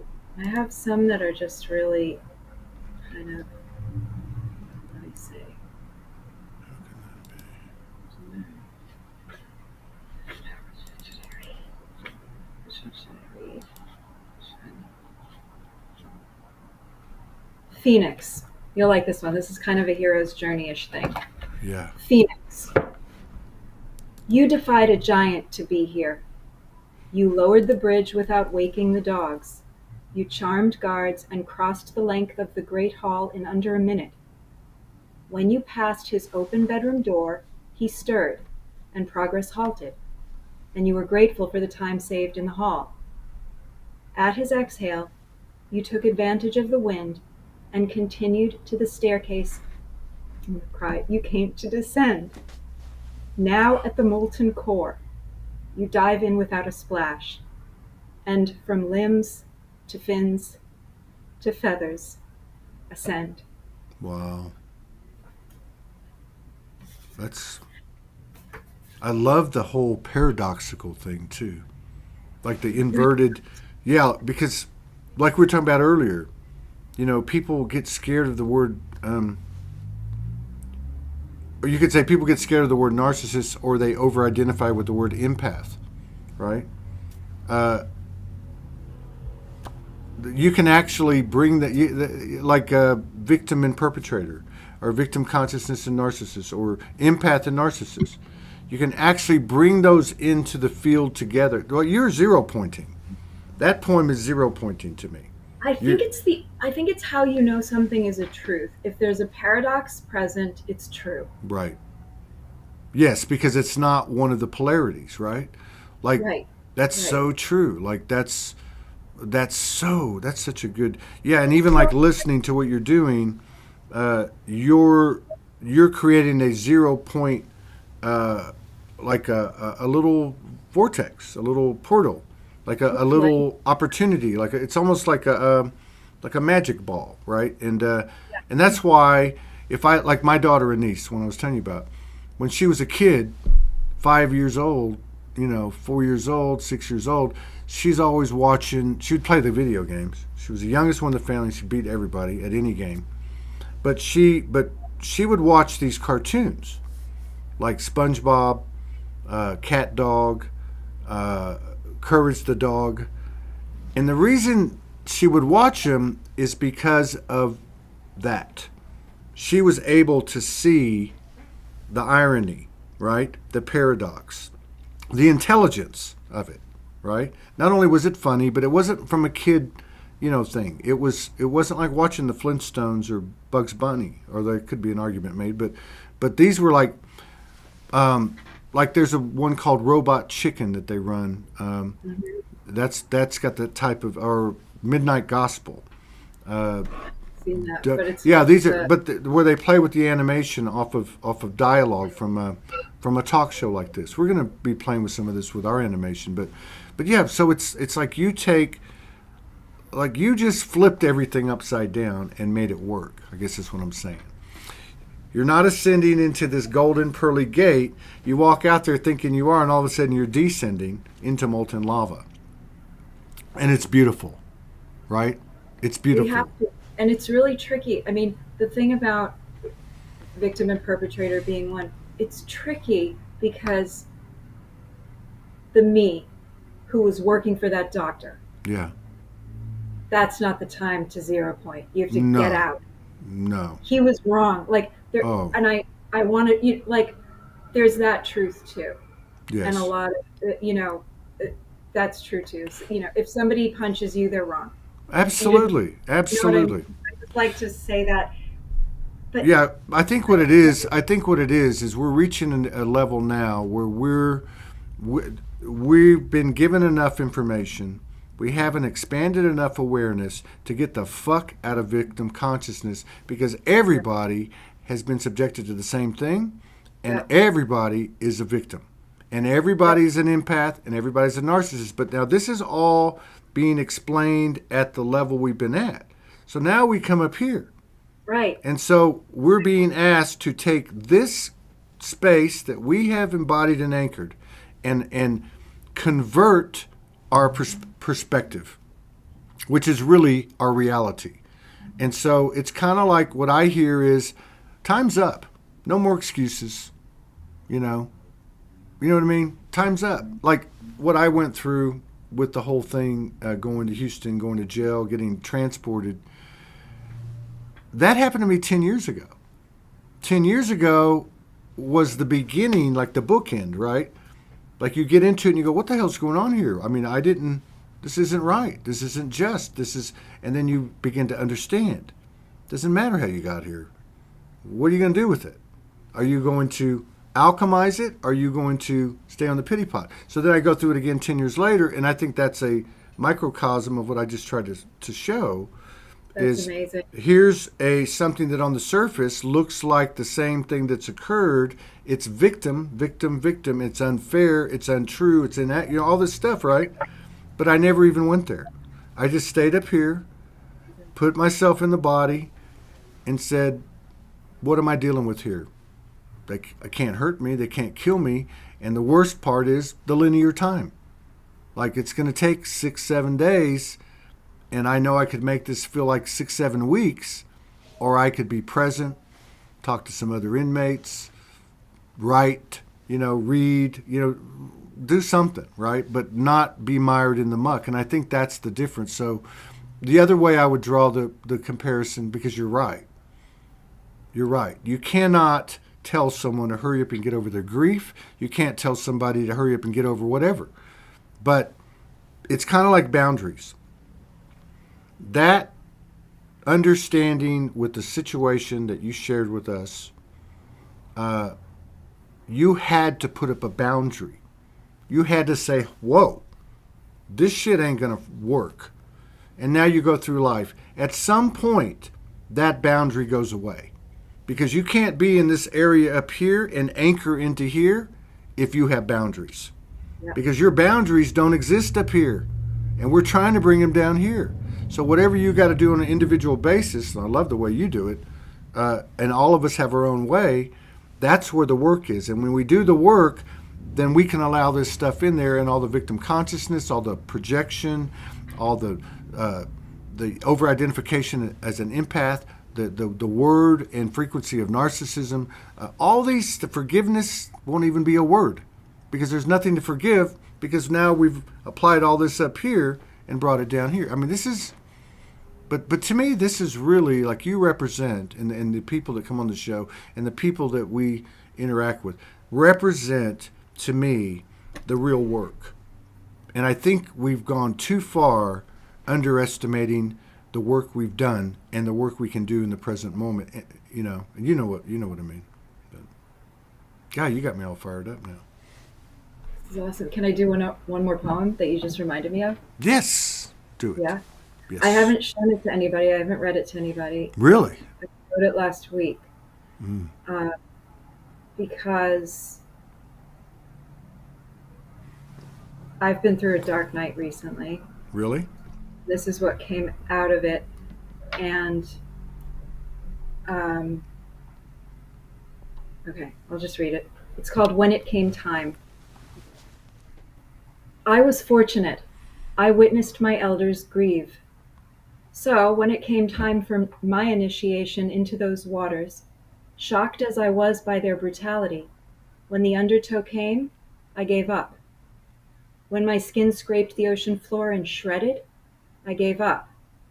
When my lungs filled with salt and not air, I gulped it like a fish, and like a great aunt, and like a grandmother, I gave up. This is a poem about a treasure buried beneath the ocean floor. This is a poem about learning how to live. God, the way you the way you uh, the way you end, it's also paradoxical, or dual. You know what I mean? It carries both polarities, which is paradoxical, right? Because it's abrupt, but it's not hard. Thank It's you so it's much. it's it's Thank like you. it's like a soft edge. It's like you're bouncing along, and all of a sudden, and I actually, when I do music by myself, and it's been a long time since I always like the short ones, right? Like they're a minute and 48 seconds, and they Yeah, go, and it's like when you end these poems, you're like, it drops, but it rises. It like goes like boom, but because it's not like uh, like on the abrupt polarity, it's the abrupt and the salt, right? It's the same. You go poof, and then it goes like that, like it rises thank you. simultaneously. Yeah, I wanted to share that and speak on it because I believe in grief. yeah, I and it gets a really bad rap, and it's a gift. It's biological, absolutely. and if you let yourself go through it, it carries you through. It's when we fight against it and we go, and you know, a lot of the spiritual community are like, oh, there's no such thing as death. We're just going to celebrate life. There's a big bypass that goes on, which is really human because grief feels horrific. Grief is It's an untouchable. You can't. It's a mouth of hell. It's scraping bottom. It's an undertow. But if you let it, it's. I think like if I could just be really like simple for a minute, you don't feel grief in heaven or on mm, whatever planet or in the human being, the elephant, the biological material yeah. being feels grief. I don't know if other consciousnesses feel it. I actually don't know that. But we're here, I think, to feel emotions, That's right. to taste, You're absolutely to right. be thirsty and then drink water, Mm-hmm. to not know how to swim and then learn how to swim and feel awesome that you learned something and that now you know how to swim. We're here for these experiences, and or what, like just that great adage, better to have loved and lost than never to have loved at Loved it all. all. Yeah. I walked. Grief is Yeah. massive and it's a gift if we will let it be. And I was given this gift. I'm from a Yeah. long line of Italian women on both sides, Oh, and you're when you Italian. I'm Italian and Scottish. Nicoll is And Scottish, right? Nicoll is Scottish. My grandfather was from Dundee, so I've got a long Dundee line. Um, but both women, both grandmothers are from Italy. Those people grieve. Yeah. Well, I'm We're, Mexican, so believe me, I know what you're talking about. we This, I saw my grandmother, my great aunts. My grandmother had like 13 siblings, so I had all my greats were there were lots of them. I had lots of great aunts and great uncles, and then they saw all of their brothers and sisters die. We were at those funerals. My great aunt, she was like 5 feet tall, not even 100 pounds, looked and talked like Betty Davis, and was bereft. And she grabbed onto me. I must have been 14 over her third brother's or second brother's death, and she just wept, no more, no more, no more. And I've never forgotten it. It was an enormous emotion to have come through you. And she grabbed onto me. yeah. All the veils were gone. Yeah. And then later on, there were hugs, and so then she was good. And Yeah. then later my grandmother cried, and then my other uncle cried. I saw it. I saw it. Not boo-hoo, grief. Yeah. Grief is. I remember riding from the street. I remember riding like I'm a student of suffering. Pain is my friend. But pain, I think it was fear. I said fear has nothing on grief. Like Beautiful. fear's easy for me. Fear's like I was always that kid. They tell Todd to do it. Dare Todd to do it. He'll do it. Like you know what I mean. I just never had the same type of makeup. But when it comes to grief, my journey, my awakening started with grief, and I'm grieving now. I've been grieving for a long time. Grief still exists in my field. I was leaving here last night. I worked all day yesterday. And the previous, I think I did 24 hours of programming in 4 days. I thought I'm going to go home tonight because I got to drive 25 miles if I'm going to go home.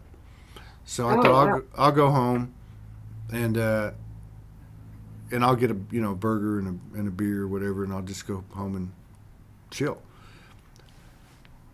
By the time I walked across the street to the parking lot, I was consumed by tears. I was Wow. crying. I was, as it starts to happen, and you kind of like try to hold it in, like, like you either try to forget about it or you just try to physically stop it. But once I got in the car, and I kind of like got my emotions together, and then I started. Okay, now I'm going to go, and I turned on the car and I turned on the air conditioner, and I could feel it, the rumble, you know. And I said, okay, I can either do this now or I can do it later because it's not going to go away. It wants to be felt. And it's not even subject matter. Although there are things that lead you there, right? There are things that occur that make that grief come up. But it's not actually that. This is me. This is my universe. This is a part of my universe saying, I'm a player. I've been a soldier. I'm talking about grief within my own makeup. I'm a soldier. I've been an inspirer. I've been a muse. And I've been a drill sergeant. And I've been whatever I've been for you. But so I realized that. And I said, and I gave it its respect. And I said, let's go. And sure enough, man, just buckets and buckets. Like so much, I had to change my shirt because I got snot and tears all over my... And, 10, 15 minutes of that, blow my nose, put on another shirt, drive home. But I don't advocate it. I agree. I just know that grief is valuable. The only thing that I have an issue with is fear. And what I mean by that is I don't find it constructive anymore. It can be a motivator. It can be kind of an indicator. But as far as functioning, yeah, I'll take on pain. I'll take on, whatever it has to be. You know what I mean? Because I can turn that. Fear is easy. Fear is me, you saying something to me, and I can either receive it with love or fear. Or I can either express myself to you in love or fear, and be direct with you, Neil Devaney was on yesterday for 2 hours. I guess we're going to start doing 2-hour shows. I don't know. But, well, he was on the other day. I was doing one of those long shows, and he came on. He started making some remarks. F-bomb here, F-bomb there, kind of like making a couple of, and he's my friend. I can say this, and that's my point. He said, you're out of your fucking mind or something like that. I'm like, dude, what's your problem? Here's the link. Come on the show right now. Let's talk. Now, he didn't come on right then, and that was probably a good idea because maybe I had a charge and maybe he had a charge. But we ended up doing a 2-hour show yesterday, very respectful. We talked about everything. We talked about a lot of stuff. It was very enjoyable. But had I received it in fear and rebutted in fear, it would have been a different situation. Mhm. And I think the other thing about this whole fear thing is if I project upon you, that's my fear, right? It has nothing to do with you. But at that point, it's your choice, and you could either, and we're all learning not to fear back, or stay, see it for what it is. Have compassion for me. Maybe you don't want to talk to me and you turn the other way and see you another day, or maybe you just stay there in silence and hold space. Whatever it is, but you don't. We don't have to. Just because somebody steps on our foot doesn't mean we have the right anymore to perpetuate that lower that we're trying to transform. It's not an excuse anymore. There is no excuse anymore for anything. And that's just the way I feel. I don't know what's gotten into me today. It's all your poetry, I guess. Oh, I'm pumped. Well, thanks for sharing that about grief Mm. because I was a bit like, should I share this? Because grief is a real hot button trigger topic kind of a thing for a lot of people. But I, so thank you for sharing that you have just had your experience of grief and that you understand what I'm talking about Mm-hmm. because it's our friend and it's a big energetic to help us. And yeah, with fear, I'm noticing like, well, when you're a little kid, like everything's scary because it's new, but everything's also just what you have to do because you're in it to win it and learn. Mm-hmm. Like I just was visiting my awesome niece who's 10, and I just was like, I don't have kids, so being in that environment reminded me of a lot of things. And I was like, look at this. She goes from this class to this class to this class. She doesn't know anything yet, basically. She knows a lot, but she's learning algebra. She's learning horseback riding. She's learning how to write stories from different points of view. She's learning English grammar. And she's just like, I don't know this. What does this mean? Will you help me with this? I'm going to, and you just see her like she's an equestrian. So she had a hard time with a horse and she was frustrated, but she was like, it's okay, I'll just practice it and do it again next week. And she just, so it's like there's not enough room for fear because she's Mm. alive and she's here to learn stuff. Mm. And I was like, yeah, when does that die? I need more of that. And that's just what I was reminded of when you said that. Like, yeah, well, you know what I noticed today? Well, I had somebody, I just got to tell you, Millie Wright, she's a very cool chick, very cool lady. When you were writing earlier, or when you were reciting earlier, I had made a comment. I don't know what the comment I made was, just basically about your whole delivery and you. And she said, yes, very real and very alive. oh She said, very real and very alive. So you just said that about your oh niece, about, oh my god. yeah, and I just thought, wow, there it is. Well, that's it Oh, though. That's thank it you. though.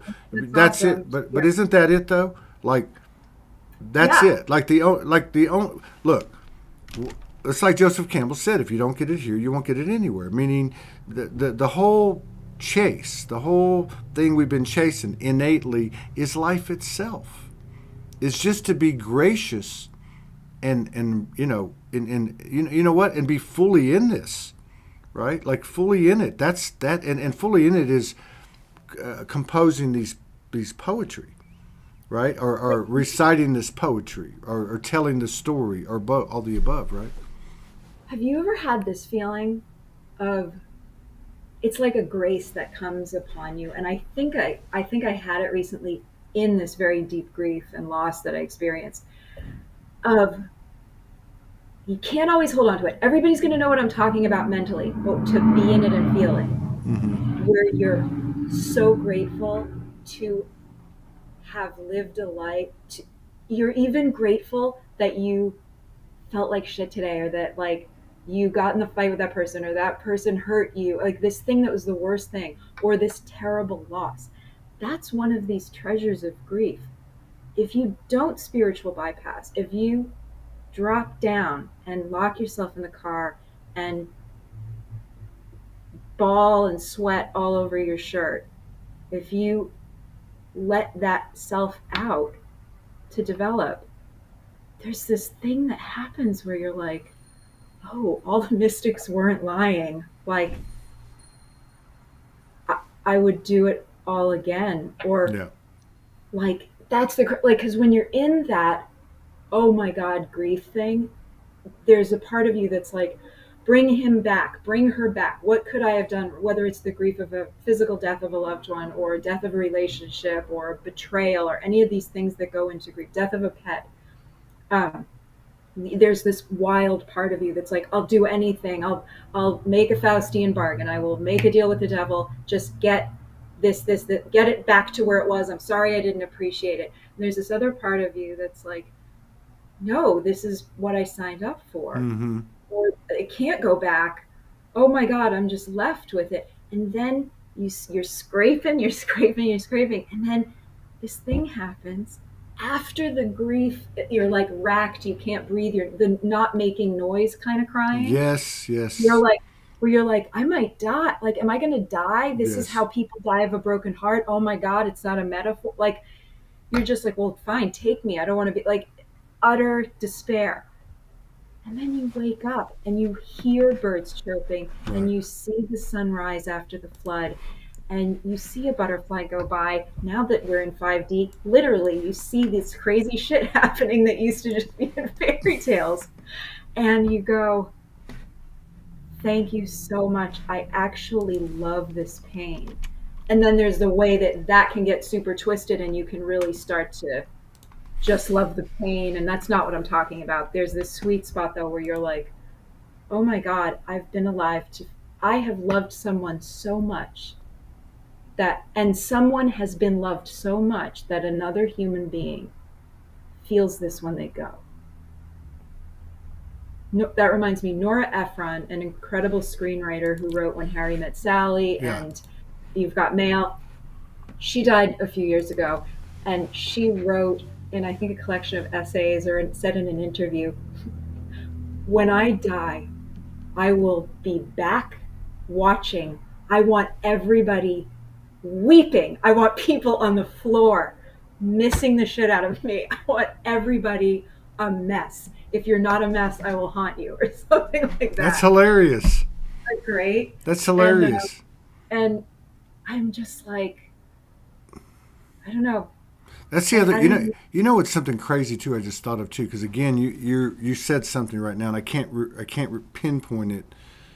But again, it's this whole magic of the paradox. Okay, and it's also amazing how the further we go, the more things fit together and make sense. But see, in the build up to going homeless, which would like 10, 11 years ago, uh, I stopped laughing for like 10 years. Oh my And God. my whole life I've just been a jokester and laugh all the time, and so when this period started, I learned to laugh again while I'm processing the grief.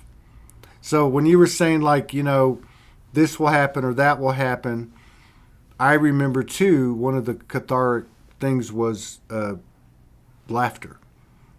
Like, I remember being in this park. It was a big one. It was a really big one. It was like 2 or 3 months into it. It's cold this time of year, and I'm laying on a park bench, and I had just been looking in a dumpster to see if I could maybe find some food or something. Right? True story. Wow. And as I'm laying on this park bench, curled up in a ball, crying, in grief, in disillusion, in this space, I see a rat going into the dumpster. And it just made me start laughing at the, you know what I mean? Like, It's it amazing. was just, and so I just realized talking to you, the grief, that for me anyway, the diving into the grief and laughter occurred at the same time. They're the same. Yeah, my They're in the laughter, same yeah, place. right. The darkest people, some of the darkest people are the funniest people. Yeah, the comedians, Chris Farley. I mean, look, Lenny Bruce. They're all, a lot of them very dark. A lot of them don't make it out of that. I know. I know. It's so ironic, the paradox. It's incredible. But it's have you ever noticed it at funerals after the heavy grieving? They're like, or Yeah. wakes, whenever the family's Yes. together. Yes. There's also hysterical laughter. Like, Yes. someone will tell a story about the time Uncle so and so did such and such, and you're hysterical crying. It's the same energy. It's like the same shaking. It's Kundalini, kind of like everybody talks about the Kundalini. Go Right? into grief. You will shake.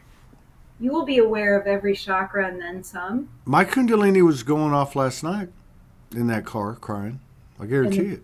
Now, in the respect the way you're saying, I didn't feel like going up and down my, like I'm getting, sacred sexuality vibes or something. But it definitely, and it happened to me. I know it happened to me again, and it was much bigger in the last, say, 3, 4, 5 days ago. I hit a wall. It happened, and it was what you're talking about.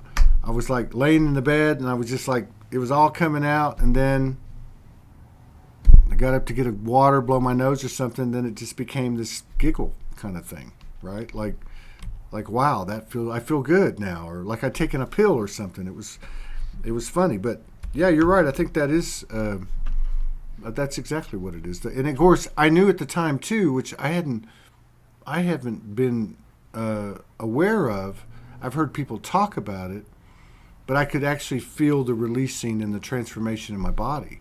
So again, it wasn't about the story. It was just about the story took me to this place yeah, so I could discover whatever it was that needed to be unlocked or released or transformed. You want to do another one? sure. Let's do another one.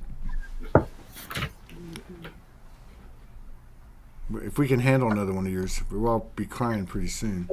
I'll do a half year. They all make me cry though. Even the super. I mean, they all. I want everything to end on a light, but they even when things are beautiful, they make me cry. Yeah. Like if there's no. I mean, I feel like it's you, so I can read you anything. I could read you like the craziest ones, and you would get it. Yeah, do the crazy one. Okay, I don't know what. I'm going to read two because they're kind of related. This one is called Dragons. Be able to say to the people back home, I went over the horizon line into a city of dragons. They swallowed me whole and in parts and taught me how. They are more terrible than you fear, made as they are of your refusals. And they love? Absolutely. They breathe it. Who do you think turned me around and pinned this note to my my God, I can never read them. Who do you think turned me around and pinned this note to my chest? Who do you think signed the names of the archangels? God. Ah, Wow. I wish I could just read it without getting all crazy. That's a really good one too. That one that like the metaphor and the symbology and the key words, right? Like dragons, uh, uh, pinning from your refusal, and then of course the love. Like just because something's big and scary and carries a strong energy and breathes fire and takes no bullshit, right? It doesn't mean that it doesn't love you unconditionally, right? I mean, it's yeah, and I And love it it's like too. I love it too saying, because you don't use a lot of words, no. and that's powerful, I Well, think. I mean, I'm yammering away today, but like a lot of people are saying, and I'm right there with them, it's becoming less, it's never about the words. It's a, words don't communicate, frequency communicates. Yeah, that's And right. That's humanity has for the most part used words to obfuscate, obscure, manipulate, and huh. not communicate the truth. So um, and to avoid silence and avoid solitude. Yeah, I actually spend 90% of my time in silence and in solitude. I speak to very few people. Luckily, my work for the most part I can do in silence, like my work for money. Um, but then when I do speak with people, it's like I really want to talk to you, and we're really talking. And that's what's happening more and more. Like unless it's going to be this, I'm like I don't even know what to say because for a while I would say things. What a lot of people are in a lot of turmoil right now. yeah, definitely. A lot of people I know are in turmoil who are, let's just say, not, they don't know about this side of me. So if they ever see this video, they'll learn Really? about all of this. Yeah, a lot of people that I know, like from Really? more the outside world, like work sort of thing. Wow. But wonderful people. But there are some people, they come to you, they're bereft.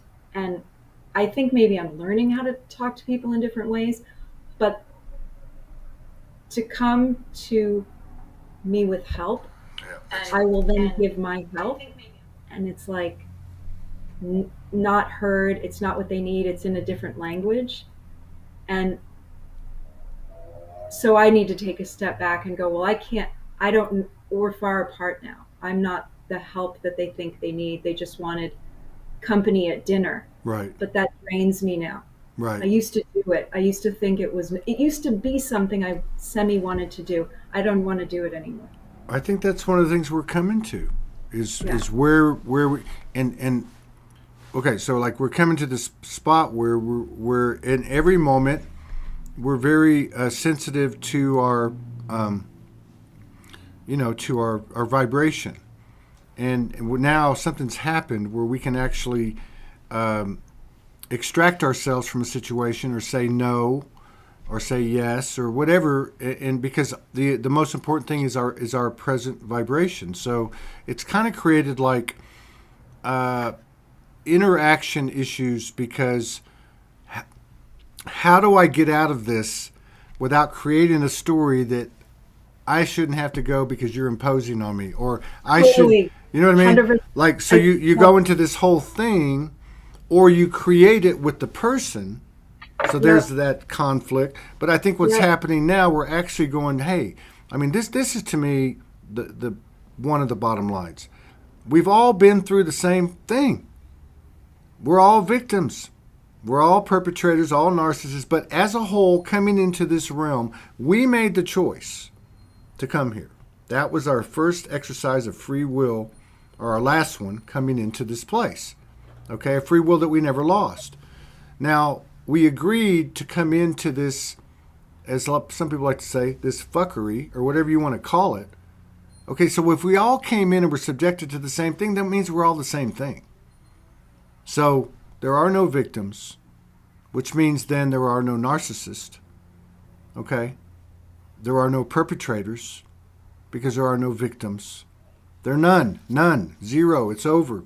Now, I guess this is where we're at. We can have that choice to stay in that lower plane that we've been in, that we've been trying to transform or come out of. We can do that, and that's okay, and we can respect that. But something's helping us now. Something's helping us to unravel and not take it personal, less personal every day. No grudges, no regrets, no revenge, no, you know what I mean? And stay in your own lane. And the crazy thing is you stay in your own lane and you're right next to each other and you're working fluidly. But it's when we cross over and say, hey, why are you doing that? And who are you? And why did you offend me? And you know, that's not going to work. Those are, I think, the people in all of us, you know, parts of our day or parts of us that we might, none of us are totally out of it yet, I don't guess. But that's what you're talking about, I think. That's where the twisting is. It's the self-awareness and self-consciousness and self-conscientiousness where we're starting to hold ourselves accountable. And these are the types of things that I don't need to go tell you. You don't need to go tell me. Once we do that, once we take ourselves through that and stop ourselves and own our thoughts, words, and actions, I don't have to go tell the world because my frequency is going to speak for itself, right? The truth, like you said, the truth frequency, just like, did you see this Laura Sullivan or Laura, I can't remember her last name.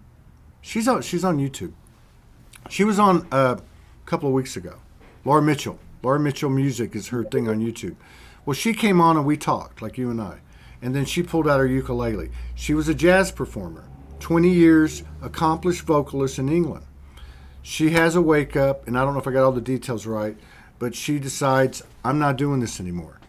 I'm not doing productions, and I'm not doing, all this. I'm not doing it. She goes and gets a bunch of ukuleles. Her higher self says, go get ukuleles, and I don't want you to tune them. I want you just to play off of the untuned ukuleles, right? So she ended up doing a song, and then I asked her if I could do something to the music, and it was a beautiful thing, right? It was organic, right? And it was, This one, I'm feel that. but one of the things she said was, because we were talking about it, she said, Todd, I mean, I'm accomplished, and you can tell she's just truth frequency, right? And I've been in the productions, and I've had singing lessons. She's a singing lesson teacher, singing teacher, right? So she gets it all, and she said, and back to we were talking about being in the studio over here, and I was telling her, I know I have work to do, like to carry a tune, and she said, but yeah, you don't get it. It's not about how well you sing. Like, are you Whitney Houston or Mariah Carey with 5 octaves?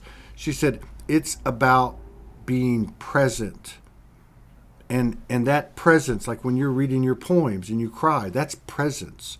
And that's what people pick up on. That's why we don't have to go tell anybody, hey, I figured this shit out. You don't have to. You just, because you are it now. You're the shit. You know what I mean? The shit dizzle. Like You're Snoop just Dogg. being yourself. Like, Yeah. and that's what you see all the time. Like, I used to do this. Hopefully, I'm not still doing it, but that like telling someone what you are.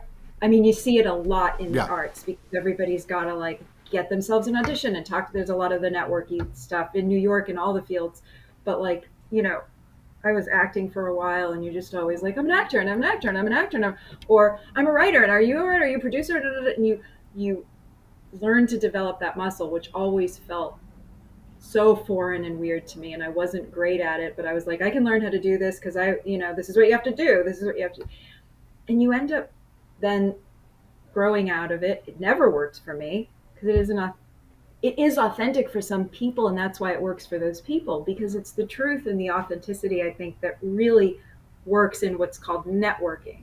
Mm-hmm. And yeah, when you just are yourself, you're just yourself, and you do these things and they express yourself, but Mm-hmm.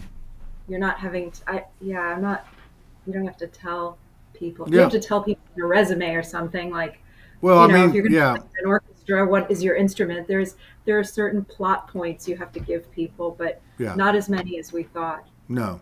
No. And I think too, like somebody says, like, what instrument do you play? You say that, or what do you do? But even Yeah. like in these communities, well, I am a like language practitioner. I am this or that. Yeah, I get it.